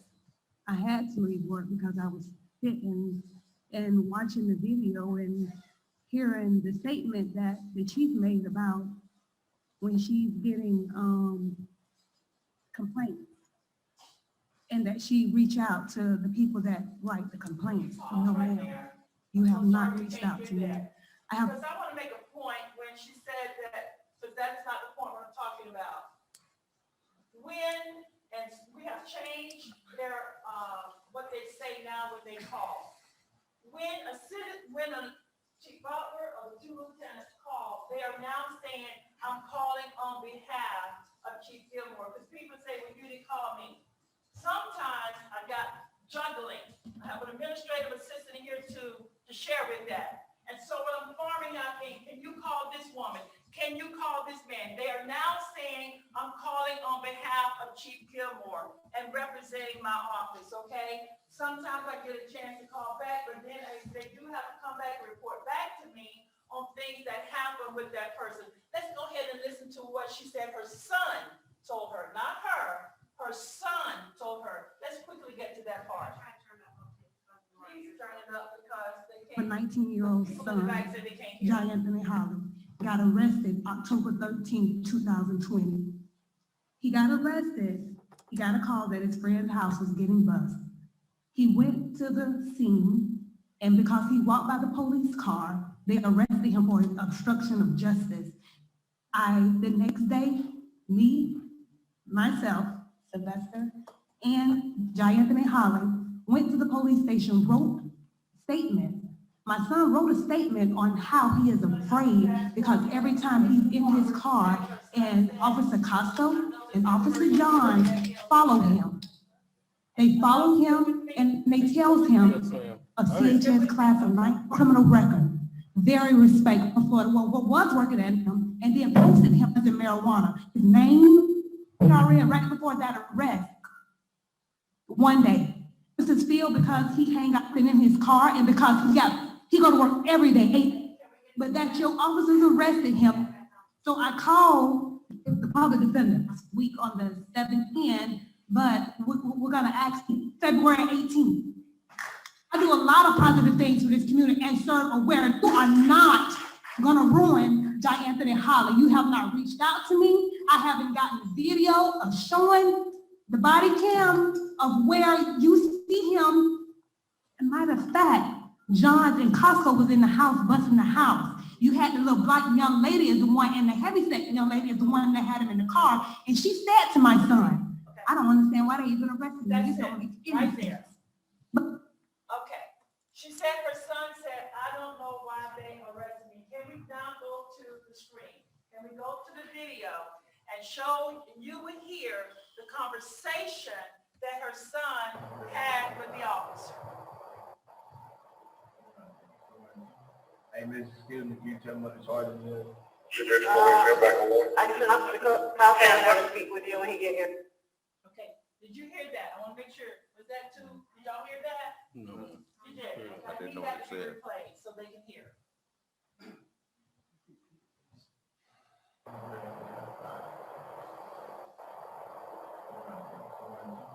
Hey, Miss, excuse me, can you tell me what the charge is?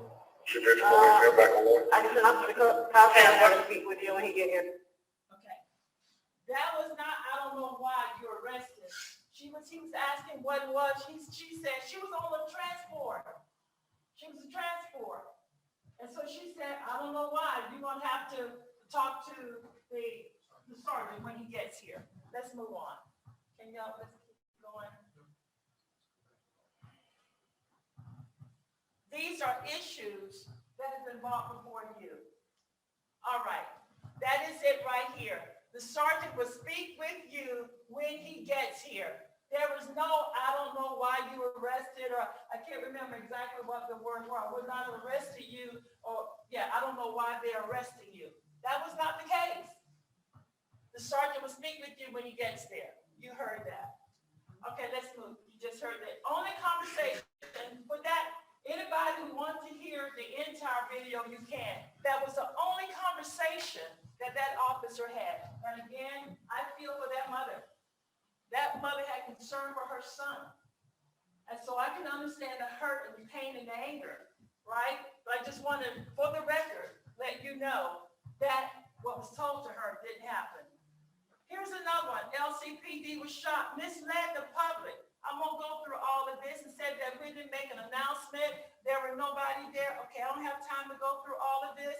Again, I'm telling you, Councilman, you can have copies of this whole entire thing here. All right? Again, not true. There was unmarked vehicles. There was the only officer right there that had on a shirt and just had on, he still had on something, we said police. There was one plainclothes person there. Body cam footage released clearly show officers announcing themselves police department, right? And despite having been given this information, this warrant continued to assert the LCPD was mistaken as a home invader. I haven't had an opportunity for the last 6 months or so to come up and share this, but tonight is my time to talk. Traffic safety and law enforcement in Lake City. Look at this. We are a pro-traffic safety agency. Our city is one of the highest crash rates in the state of Florida. We can't turn our heads and not do traffic. We can't do that.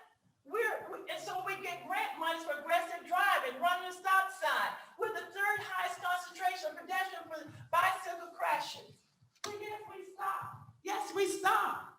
Bicycles are vehicles. And we strive to enforce laws related to bicycle and pedestrian. 316, or that's a review of traffic stops, right? Because I know you keep hearing about the white bar. It's a violation. 316.123. We are sworn law enforcement officers to uphold the law, all of them. Let us know. And then check this out, our accountability. When we do a traffic stop, every one of those things there are captured and put into our system. The race, the gender, the age, the number of occupants, and all of that to ensure that there are no patterns of bias. I know when I was in Tallahassee, we did the same thing because of what happened in New Jersey. New Jersey was put on a consent decree because of their traffic stop.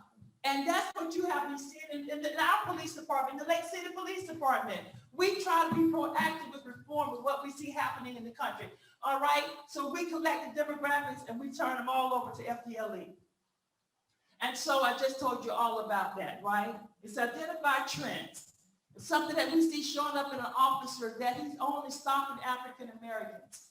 If he only stopping white females.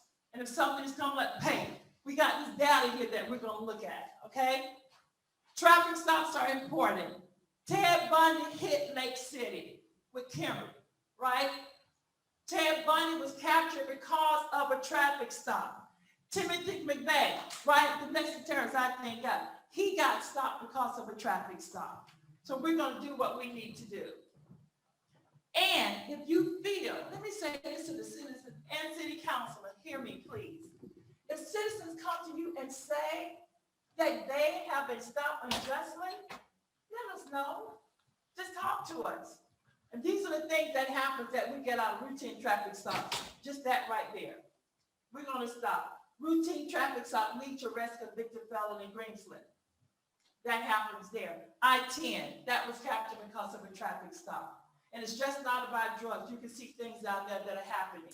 Human trafficking, right? All those things are happening. Sergeant Lee, there he is right there. You already heard from him. Doing a when we were having a, what do you call it? Checkpoint. Checkpoint, thank you, Mayor. I'm trying to think of the word checkpoint. Officer Lee ended up having to take someone's life because this man decided he didn't want to go back to prison because of traffic stop, and he ended up pulling out and he ended up saving officers' lives because in his mind, I'm not going back to prison. So right here in our own city on a traffic stop, we had someone to take someone's life at a traffic stop. I'm running. Meeting with organizations, I want to tell you this. When I first got here, I reached out to the NAACP and said, come on, I want to meet with you. Let's get together. I got to keep going, right? I've sent another, come on, come and go to Citizens Police Academy. Let's talk, right? I'm going fast, everyone, but because I just want to let you know. All right? Even said, whatever we can do, we'll just have one session for you, right? JEC sent a request. I think I have that. Where's Sue? Sue, can you, I think I have that one. Do I have that one to give to them? Okay. Okay, JEC reached out and said they want to have a meeting. I said, absolutely, look forward to it. Can you please tell me what are your issues and your concerns? And let me be prepared. I have never gotten that. I've never received anything of a list of things of concerns or issues. Because why? I want to go to a meeting prepared. Tell me what your issues are, right? I received this email. That was my reply right there. Please provide additional information, be helpful and explain the objective goal of your organization, be beneficial. Hey, let's talk. Never received it. Please refer to your handout. Quickly give to him the handout, give to the council. Are y'all still with me?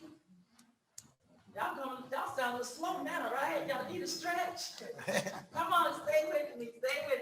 Let's have a break. We get through it, okay? She's like, you better hurry up over there, okay?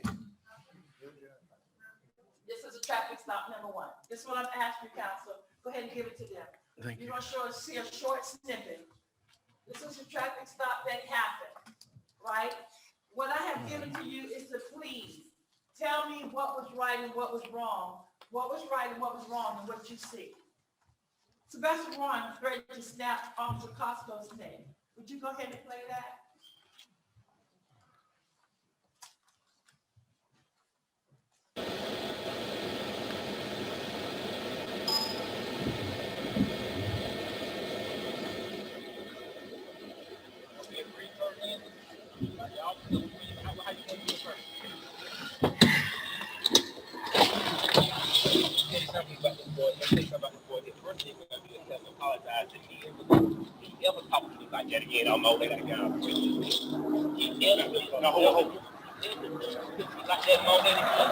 Say it threatened to break my neck.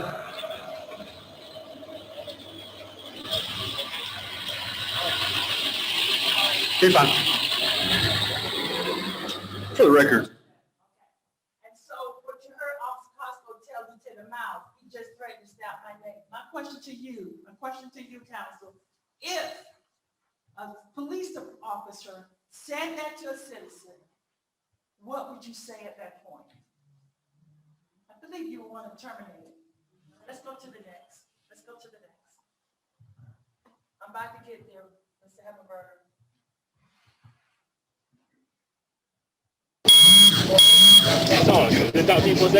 Just do what he says, man. Mama, I'm pulled over by the police. Can you get, hey, Nate, He don't need to walk up here. Yeah, get the cameras going. Come on, get up on your property on Railroad Street. Yeah. You can stay over there with that, though. I need it to watch it. 28% in the state of Florida. Currently, you're allowed 11%. Okay? Violation of our state statute. You need your driver's license, registration.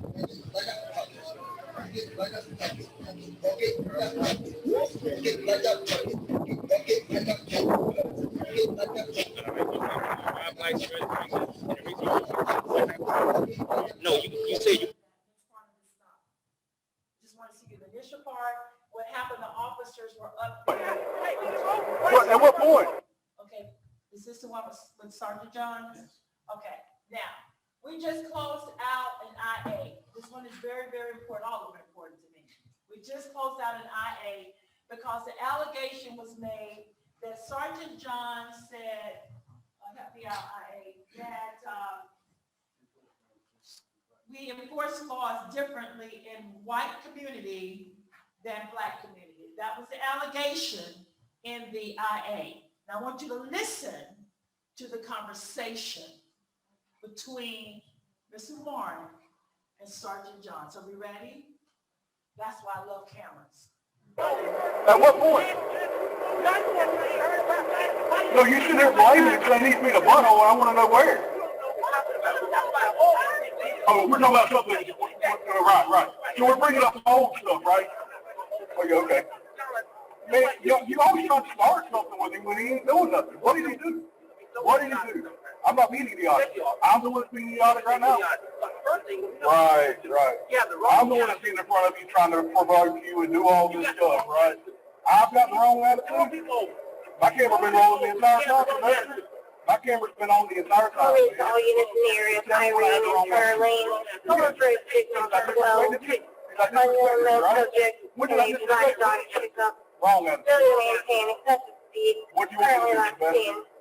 What's your line attitude? Yeah. My camera's on. Hey, my attitude is, hey, sir, how are you today?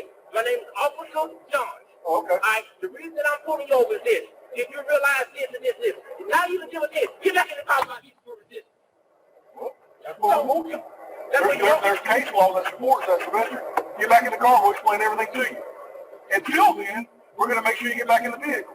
That's safe. That's our safety. You see, you want to see one-sided, man. That's all you want to do. The way that you can deal with people as humans, you don't care about that. Put the man on to come do it yourself. Then do it yourself. Come do it. You can do it so much better. Come do I it. do a better job with telling my community. Because the man asked you to get back in the vehicle. And they got way more respect for me. They got way more respect for me as a non-officer than they do as an officer. The complaint, your file is dirty and filthy with complaints as to how you screwed on the job, how you sex women on the job. Nothing about you is good on your record. Nothing about your jacket is good. Nothing about it says on the job. Yeah, nothing about your wife. You testify that you screwed on the job. And it was all proven to be a Your lie. wife, no, it was not proven to be. Then I wouldn't be here. No, it was not. You better go read it. You better go read it. And go read it again. I lied. Yeah, in the text message, it's proven that you got all types of text messages on the city cell phone. It was my personal phone. That's where you messed up. That's my cell phone. It wasn't a city phone. It was my personal cell phone. You had no business having inappropriate relationship with people who you work with. Oh. Why you had to let people work with you? It's state illegal. Well, why are you worried about my personal I'm business? not worried about your personal That's business. personal. It's on file. It's public record. Doesn't matter. It's public record. I can do what I want when I'm off duty. It wasn't out duty It according to the was complaint. because I got a text message on duty. According to the complaint, it wasn't out duty. Your wife didn't think it was out duty. I don't care what they think. Your wife, you don't care what your wife thinks? It's all about what they can You don't prove, care right? what your wife thinks? It's all about what it can prove. Ex-wife. Ex-wife. Check this out. Ex-wife. This guy got the first credit. And everything else. He laughed, John laughed. Yeah, it's a cell phone. Hold up, because if you can't trust me, you got to Get a hold of. Underage kids now. Wow. Show me that one, Sylvester. Show me when the underage kids comes into play. No, you want to throw shit out You there. say it's all about what you can prove. Where's the underage He kids? says it's all about what you can prove. So your wife lied. You should have What told your me I'm wife lying. said, and your wife said doesn't matter. Prove that I'm lying. You said all about what you can prove. Prove that I'm lying. Your wife said that you're lying. So You that- said you were cheating and you're lying. Well, she That's said what I she had $1 million it was true to. Yeah, she said you're lying, you're a cheater. And all evidence kind of supports everything that she said. But you did cheat, didn't you? That's your belief. I got Did my you belief. cheat? You denying the sex too? Yeah. Yes, we can have a meeting, right? But that's what we're doing. I want to have a meeting, so let's have a meeting. We're having a meeting about, well, tell the truth. Don't you wrongly apply the laws when it comes to black people? Yeah. Yeah, see, you just said, yes, I guess Whatever you want to so. He say. said, yes, I guess so. You're not going to hit me up on my words. Just wrongly apply the law to black people. He said, And yes, where have you found that out? you just said it. You Put just me said in my it. file where I've done that. You just said it. But you want to sit here and start accusations for no My reason. job is to believe you. You just said out your own mouth, yes, You don't believe what you want to believe, man. It doesn't matter what I say. It doesn't matter what I say. I'm not wasting my time with you. No. Then why are you still here wasting your time? I'm not wasting my time with you. I'm reporting. You're wasting your time with God. The community. That's what you say. Yeah. That's what you heard, right? If that's what you say, yeah, right, that's what you said. Right. Now, we of course counseled him on that, all right? I'm saying, why did you engage?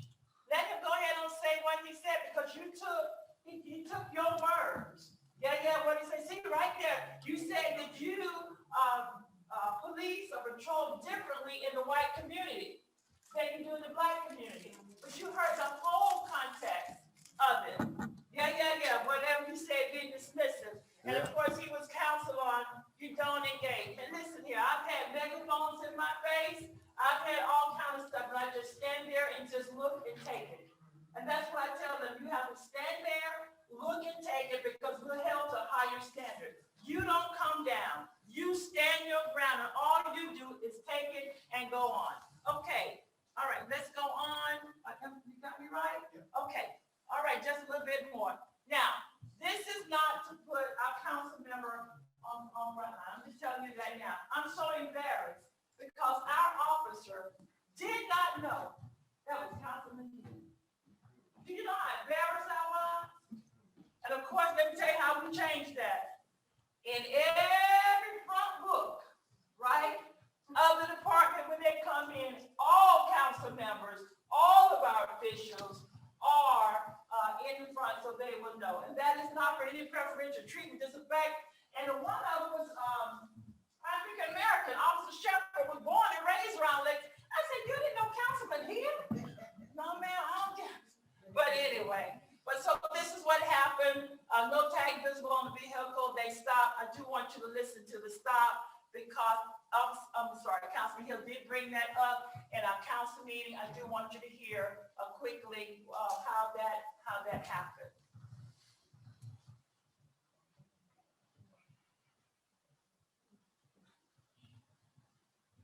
And just bear with me a little bit, and we're going to be done with what I'm requesting and asking of the council.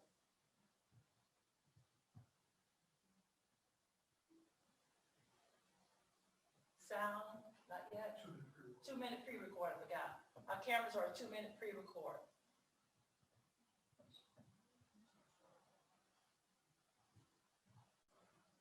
I couldn't see it all. Hey, hold on. Hey, driver's license. I ain't got none.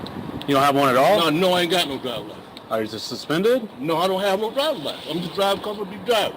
Okay. Do you have any identification? No. You have an ID card? No, sure don't. So you have zero driver's license? Zero driver's license. Okay. Do you know that's a misdemeanor? Give me a ticket then. That's a Give me arrestable a ticket, offense. take me to jail one.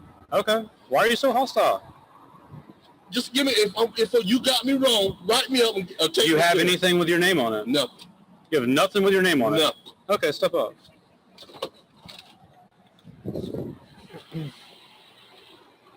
Right here. Hang on in front of my car. You have a wallet. You have anything in your name on it? Nothing. Nothing? No. What's your first name? Jake. Jake what? Hill. Jake? Hill. What's your middle name, Jake? No middle name. No middle name. What's your date of birth? 2862. 2862.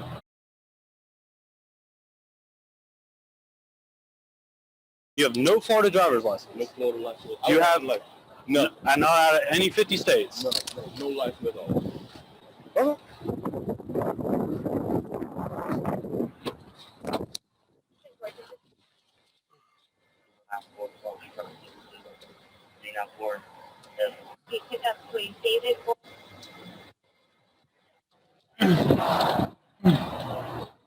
So Jay, you do have a driver's license. And they valid. Then why did you tell me you didn't have why one? did you stop me? You never got me a chance to. You see my stop, plate in the window Jay, there? Stop. You see my plate in the window? I can't see it from there because right there. It's.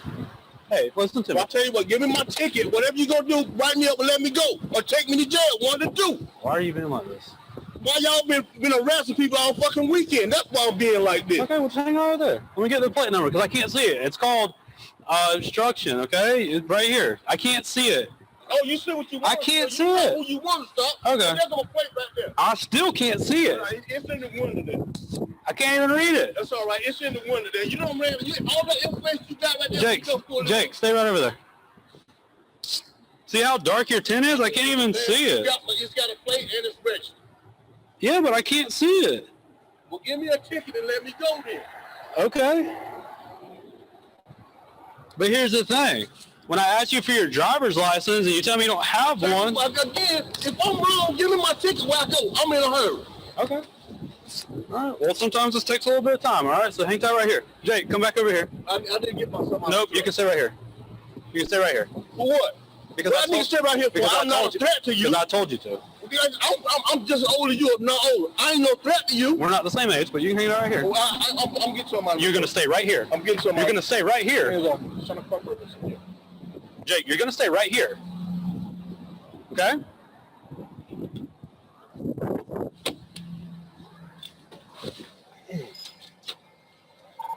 $387.16. 20-something Florida.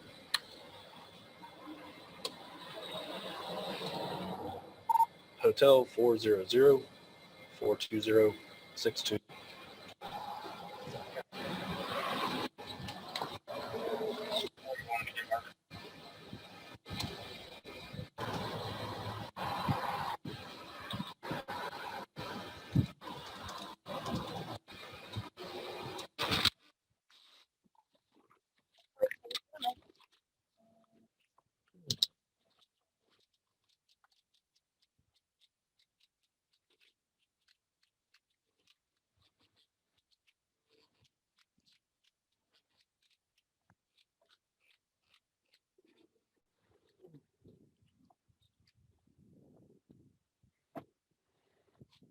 Mr. Hill, there's a citation right here for the improper display.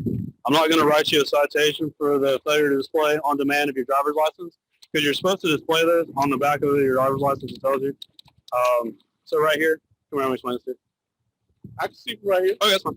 Option number one is $114 citation payable in 30 days at Columbia County Court. You also have option number 5, and you can elect for a traffic hearing, and you can contest the citation in court. So make sure you take care of it within 30 days, because the last thing you want to get is a suspension on your license. And then I would move your tag to where you're able to be viewed. Okay. So give me Okay, I'm just telling you that you could get cited again. Okay. Well, I'm not gonna put it on back here. So okay. Ready to stop you again. Okay. I mean that's plausible.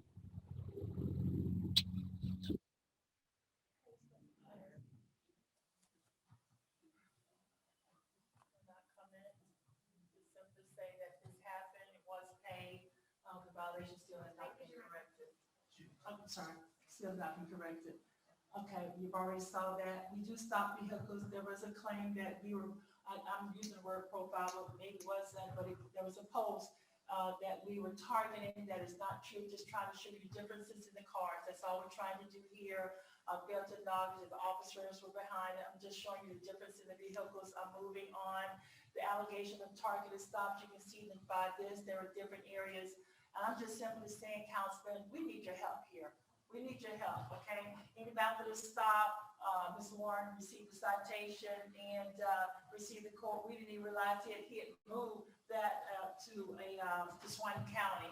And so that happened. So where do we go from here? This is really the closing here. Where do we go from here? And that's what I'm asking. I don't want to dismiss the citizens who really do give raving fan letters to our officers.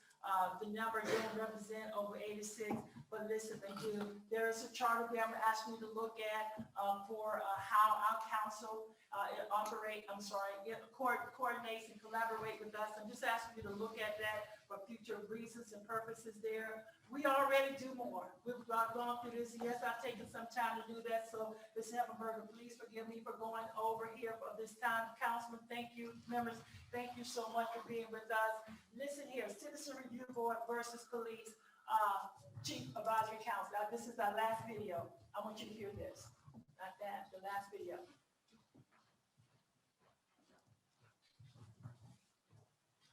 And then we're closing with my request of this council.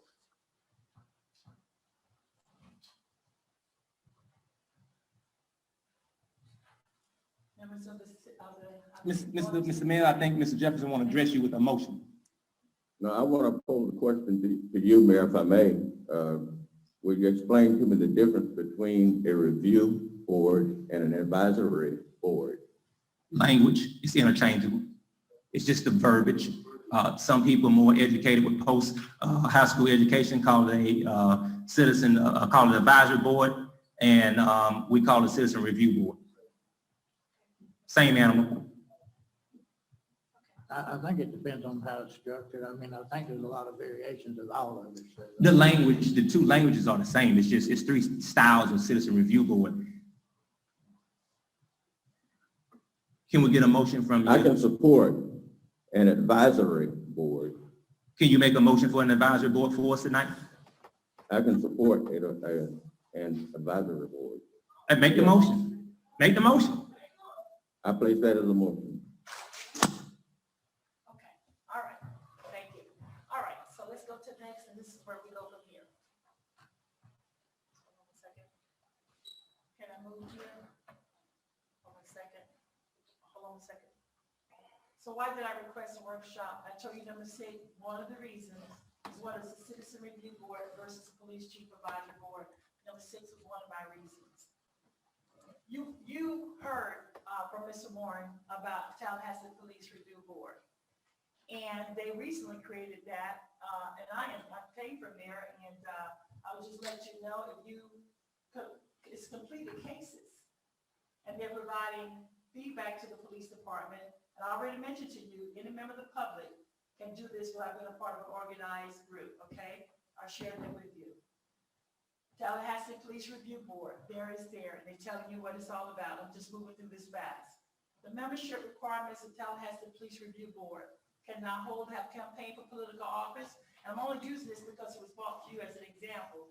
And also let you know that Tallahassee Police Department have had multiple shootings, right? Just a week ago, that, and I'm saying it the way that it's in the paper, a white officer shot a black person. And a couple of those have been done. I do believe based on the information I have, I'm using the word that it would sound like it was justifiable shoot. But I'm just letting you know they had numerous, so therefore, if I was in that position and that predicament, I would as well. All right, but must complete the Citizens Police Academy, conduct ride along, must abide by city code of ethics and maintain all of criteria. And I'm only bringing Tallahassee Police Review Board because it was brought to you.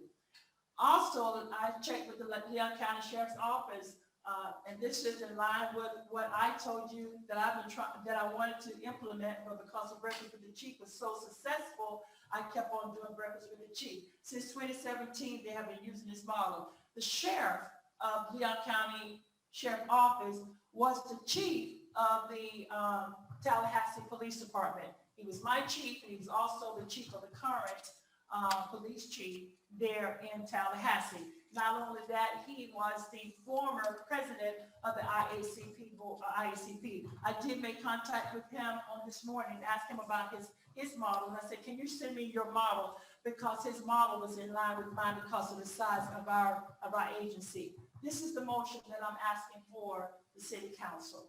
Will you allow Chief Gilmore to follow through with the Police Chief Advisory Council, because part of the breakfast that we already have FaceTime with citizens. I have put together my police advisory that I wanted in place since, that is what I'm asking for you. You already heard, you're just interchanging terms. this is my request for a police chief advisory council. I'm asking the council if you would do that. I already shared with you, we're doing a whole lot of positive community relations in our community. I already told you about, I serve on the ICP Administration Committee. We're already looking at that. I'm going back to this.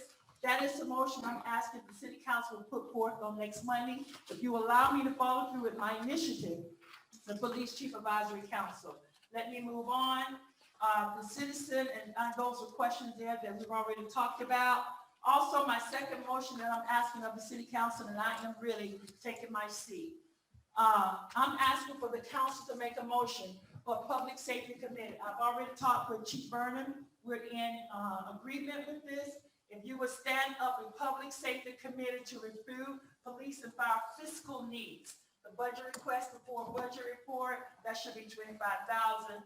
We can have purchase equipment over $25,000 that we can come to this committee, major fiscal requests outside of budget or grant. I'm asking for those two motions, to have a public safety committee that would help us before we get to our workshops and because we have needs sometimes that I think people don't understand. And I do understand that our department, but especially mine, is a major part of the general fund, and I think it's easy to go there to start cutting. I'm just simply asking if you would stand up for Public Safety Committee and have me and have him to come before this group. All right, I'm not gonna even go there. All right, so that's what I'm asking. Those are my motions. I appreciate your time. I'm sorry. And this will be the makeup of the Public Safety Committee.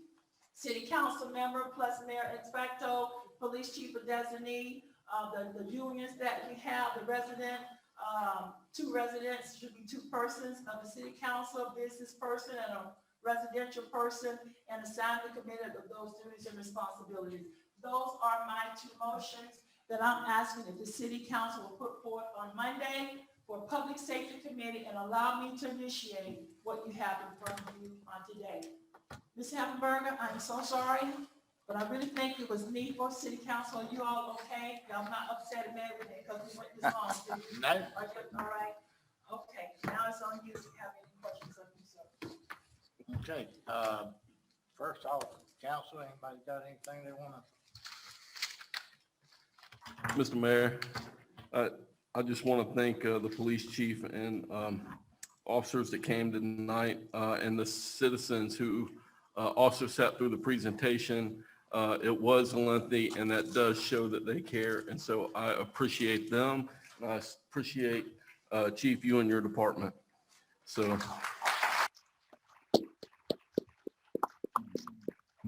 Just sum it up, and I agree with Mr. Green. I appreciate all y'all coming and y'all, this one, y'all might have done an hour and a half, but y'all put a lot of work into this thing. We did. I appreciate these officers. They don't get a lot of things.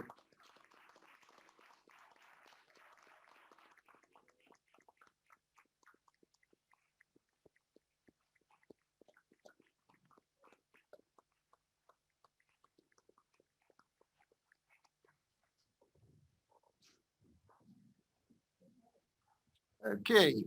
Mr. Mayor, Yes. I have a couple of comments. First and foremost, whenever we have meetings, if we get the documentation in advance, it might be closer to time to make some kind of decision or something to move on to the next agenda. Having something just now, today, for a meeting next Monday is probably not going to work. But, you know, when we do workshops, we've directed the clerk and the city manager to provide supporting documentation in advance, and they didn't do so. And I know personally, I asked several occasions this past week, what are we talking about? Because this particular workshop, I was a little confused. I didn't know. So I came in not knowing. It was a good workshop. I think there was a lot of good information, but it didn't match up to what I thought we were doing.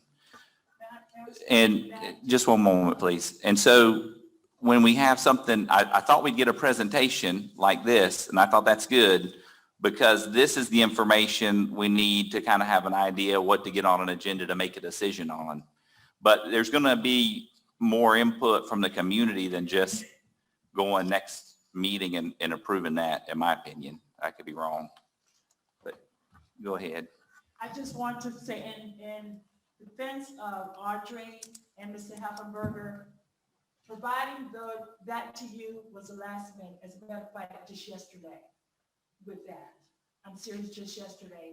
And the initiative there, I talked with the sheriff on this morning and asked him if he would send that to me, and it was definitely in line. So there were going to be no attachments at all, just this.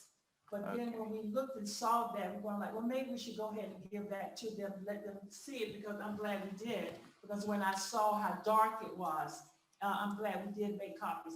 But initially, there were no documentation. It was just yesterday, we said, well, maybe they should be able to see, especially the heat map, especially that. So in their defense, Archer did ask, right? And Mr. Heffenberger, I was telling him that it was the policy and our practices and what we do to lead up to the citizen review. Okay.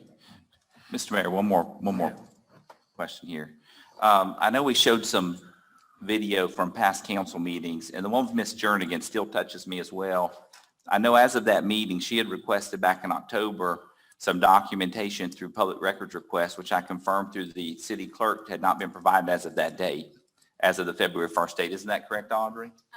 We could go back and double check. We didn't research that today. We can go back and look. Okay, but I'd asked her after that meeting, and as of that time, she had not received it. So I think one of the things is when we're talking about the accountability and transparency is time frame. I know people wear a lot of hats. I heard that today from Mr. Byrd and Officer Byrd and some different ones out there, but the time frame to get information to people is kind of crucial. I know that several times I've had to talk to the police department and file things that get numbers put to them. I've not yet received a call back. Of a public records request? No. I'm talking when I interact with an officer and I've had to file a complaint, I've still not heard back. So from a community perspective, and I deal with a lot of great officers, but from a community perspective, that follow-up is crucial. And the transparency. Now, you made another point that I want to bring up. So you say, well, we need to complain. You know, I've never been a complainer. So when I don't hear back, I just chalk it up to I just lost out and maybe something will happen down the road. So to me, there may be complaints that aren't brought forward, and that's why the Police Advisory Council, I think, could be crucial. Review board is exactly what you mentioned. It's following up after the fact on the case already settled. An advisory council, maybe this will foot the bill, I don't know, but there needs to be some conversation within all the districts, all the communities to say what serves us best as tax-paying citizens to get the most from our investment in police, because police is an investment. Now, you're out in a war zone every day, like you showed in your video. It's a fact. But on the other hand, you know, most of us that don't come in contact with police often, we see it as an expense. What's our return? It's more liability. And so you can't look at it that way. You got to say, what is the best use of the dollar? And I know we had that discussion before, and I think we do a good job in this city of using the dollars. We could always use more dollars.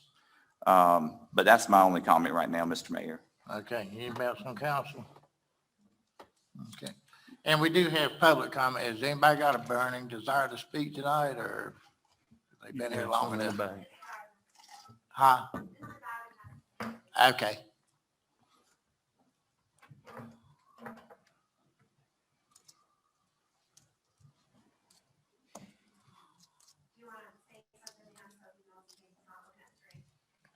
Mr. Bowden, you ready to speak? Can you hear me, Mr. Mayor? I can. Oh, thank you so much.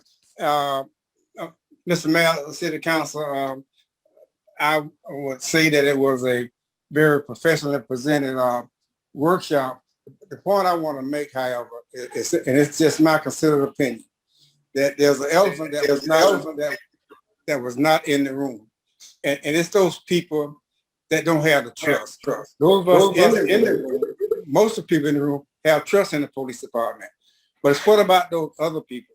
That video that the chief showed at Easter, there was 2 or 3 people firing shots and some other people breaking the law. So there was 1,000 people in the park and on the west side.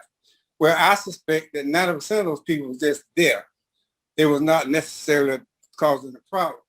And it's my view that a lot of people are not complaining to the chief, but they call him me, they call him Sylvester, they call it others.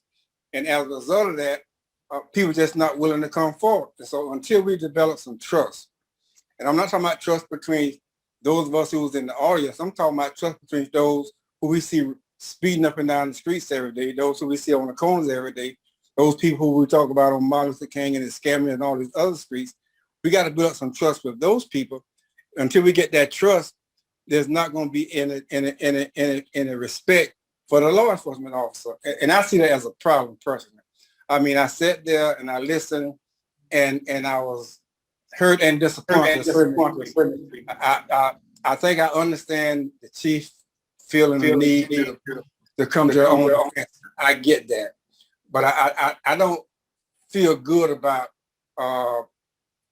throwing, I'm gonna say it just like I feel, throwing Councilman Hill under the bus. I don't think that was tasteful in my view.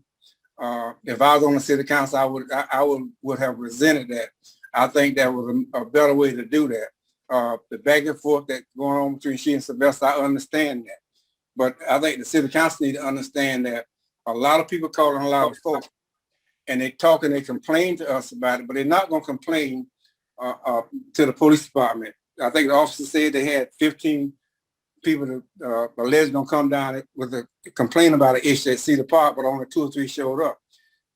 I think you should ask yourself, why is that? Why is it that you know there's a problem in the community, and why is it that these people in that community, the so-called good people and the so-called bad people, will not come forward with information? Until we break that wall, we're going to have a problem. And so I look forward to our next meeting, and hopefully they can have some discussion. I would also encourage the city council to look at the police advisory council board for the city of Gainesville. I like the mission of that one. I like the mission as well as the vision statement. And I think it's pretty well put together, but I do appreciate what the police officers are doing. I appreciate their commitment, the sacrifices they make, but you got to keep in mind that there's a citizenry in this community that don't trust. And when there's no trust, then we're going to have problems on top of problems on top of problems. The chief mentioned about the availability, the presence of the police department in the community. Well, I must tell you this. You know, I've been retired now 4 years. And of late, I do a lot of riding throughout Northeast Lake City and on the west side, on the east side. I don't know how often the police department patrol in precinct 10 and precinct 12, but I'm one citizen that don't see police officers that often. Now, it could be that when I'm out and about, I'm a backyard, it could be the time they don't come by. But I can tell you this, I don't see enough police officers patrolling. I'm not talking about pulling people over, just the visibility.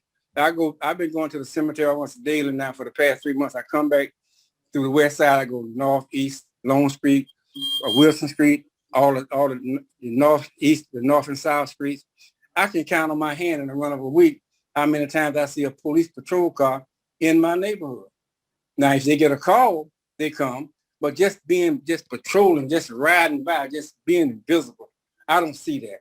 And I came up with a term. I said, I think we over police and under patrol. I mean, over police and under patrol, you know. And yes, you go to Escambia Street when you get a call, but do you go down Escambia Street just by just riding through it, get out and just talk to people? You'll be surprised what that would mean. But anyway, I'm on my soapbox now. I appreciate the time that you all took to listen to it. The community, people that I dealt with on Facebook, really, they want to talk about a review board and not hear all the statistics. So I guess at the next meeting, we'll have a chance to talk about it. But thank you, Mr. Mayor. Okay. If you'll come up to the podium.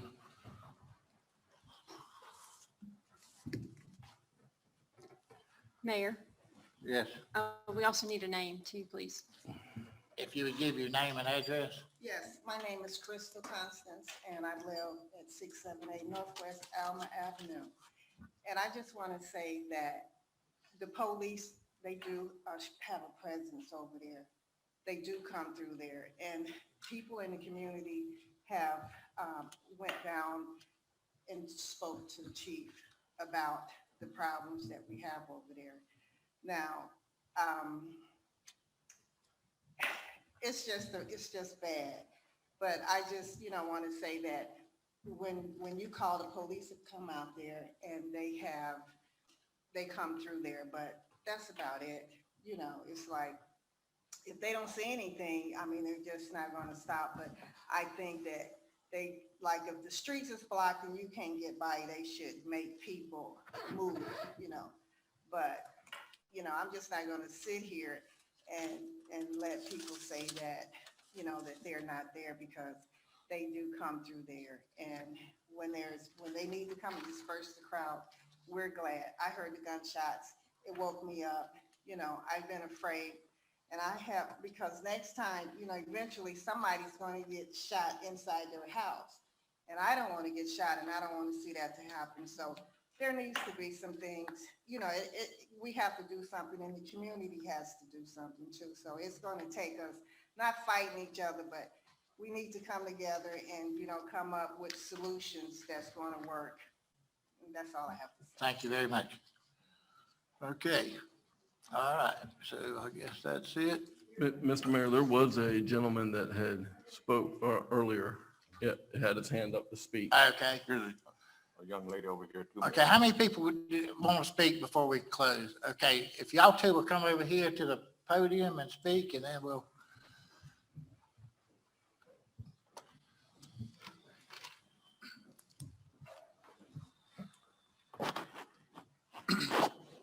And give your name and address for the record for me, please.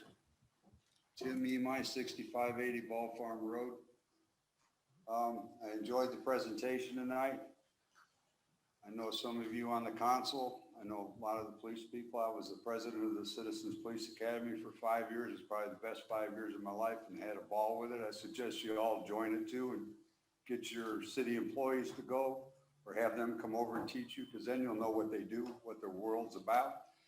Secondly, I think you underestimate the department. They have to take care of the Walmart area, all the shopping areas where you have all the travelers coming in and so forth. The hot spot in the city is on the streets that were named, where the crimes are actually happening.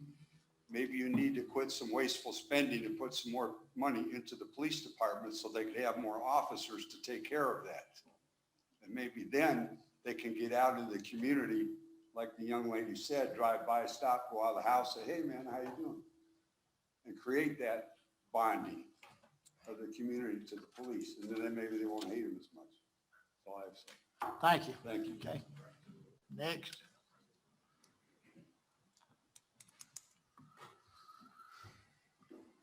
Be Faithful Coker, 636 Southeast Bay Drive. I appreciate the information provided. I do have to ask you to, as a citizen, as a mother, that we can't continue to be intimidated by people who have no more validity, no more authority, no more right than do our children. That's who I care about. I care about our children. So we've met at Annie Maddox Park. We have a 4-H club. Fortunately, we were not there when those people were there. We've lost control of the city and allowing criminals, felons, to dictate how we are going to be put in a situation to feel safe. It's just ludicrous to me as a parent. It's ludicrous. If people are calling people who have no ability to, they don't work for the police department, they don't work for the sheriff's department, then they're calling the wrong person. I mean, everybody likes feeling important, but if somebody calls you to do construction work and you're a typist, then you need to give them the correct people to get in touch with. You don't pretend as though you have an ability to do something you don't have the ability to do. Children need to be safe, and that's the bottom line, and that's what I'm not hearing. They need to be safe. We need environments where children are free to just be children, and we've just lost sight of that. I encourage you to look at some of our youth leaders and to have some of our youth leaders be part of a council, an advisory, whatever the chief decides needs to be erected. Invite some children to participate, because we're talking about their life. And we do so without any consideration for what their needs are. Hear from them. We gotta do something differently. I'm begging you to do something differently because it's no longer safe. Thank you. Thank you. Okay, I think that was it. Then I appreciate everybody coming. I appreciate the Mr. Mayor. patience. Mr. Yes. Mayor, I did have a couple of questions real quick. Procedurally speaking, I know the chief had asked for a couple of items to be brought forward to the council. So one of my questions is going to be for the city clerk, Ms. Sykes. I know that Mr. Sampson had a concern about timeliness, being able to get on the agenda. Ms. Sykes, is that something that we're not able to get on for Monday night, but is it, what kind of timeframes if we wanted to bring these motions forward and have them brought to the city council agenda, what is the time frame? The deadline for agenda items was today at noon. Today at noon? So anything that we decided to move forward tonight would not make that time frame. So we could do that for the following, or is it impossible for it to make that time frame if we chose tonight? Oh, we could do it for the next meeting. Just for this current agenda, it's, the deadline was at noon, but we can move towards the next one if Mr. Helfenberger. Sure. Work with you. And so, Mr. Mayor, I know for me, I would like to see us, and that's good that it's long because it gives us time to review, as Mr. Sampson said, review the information that the chief provided today for the Chief's Advisory Council. So I would like to ask that the Police Chief Advisory Council as a item be brought forth on the not Monday night's agenda, but the following city agenda. And then I would also like to do that as well for the Public Safety Committee that Chief had asked about. And then that gives us time, if council members have questions, we can reach out and get more information. But I think we need to try to get those on the agenda, if not for Monday night, then for the following city meeting. All right, anything else? Mayor, Yes. I just want to make sure that we're clear. So we're going to have a discussion and possible action item. Police Chief Advisory Council is the first item. I do believe that we had a resolution that was presented either earlier in the year or the end of last year about the Public Safety Committee. Do we want to revisit that resolution, or are we just bringing up a new topic to discuss that resolution? So how would you like it structured on the agenda? So, Mr. Mayor, I was going to say, if memory serves correct, I believe Mr. Sampson was on that public safety. I forget who the other appointee was. I'm not sure either. I'll review that and get with the staff and make that recommendation. Especially since I'm not doing it next week. And so would we need a motion? Will we need a vote tonight on the two items to make sure that they're brought forth on the agenda? Can't vote in a workshop. All right. So then the request is just that they're brought forth on the following agenda. Is that it? So All were we going to review the resolution, or we're going to review, just have a discussion about a Public Safety Committee? I just want to make Mr. sure that I'm Mayor. clear. I don't recall if it got approved. I can tell you it did not get approved. The I remember we resolution did not get discussed approved. it. Yes, we have a resolution prepared, but it was not approved. So I want to review it and make a recommendation on it. That's a week from this meeting. Couple of weeks out. Okay, that does it. We're adjourned.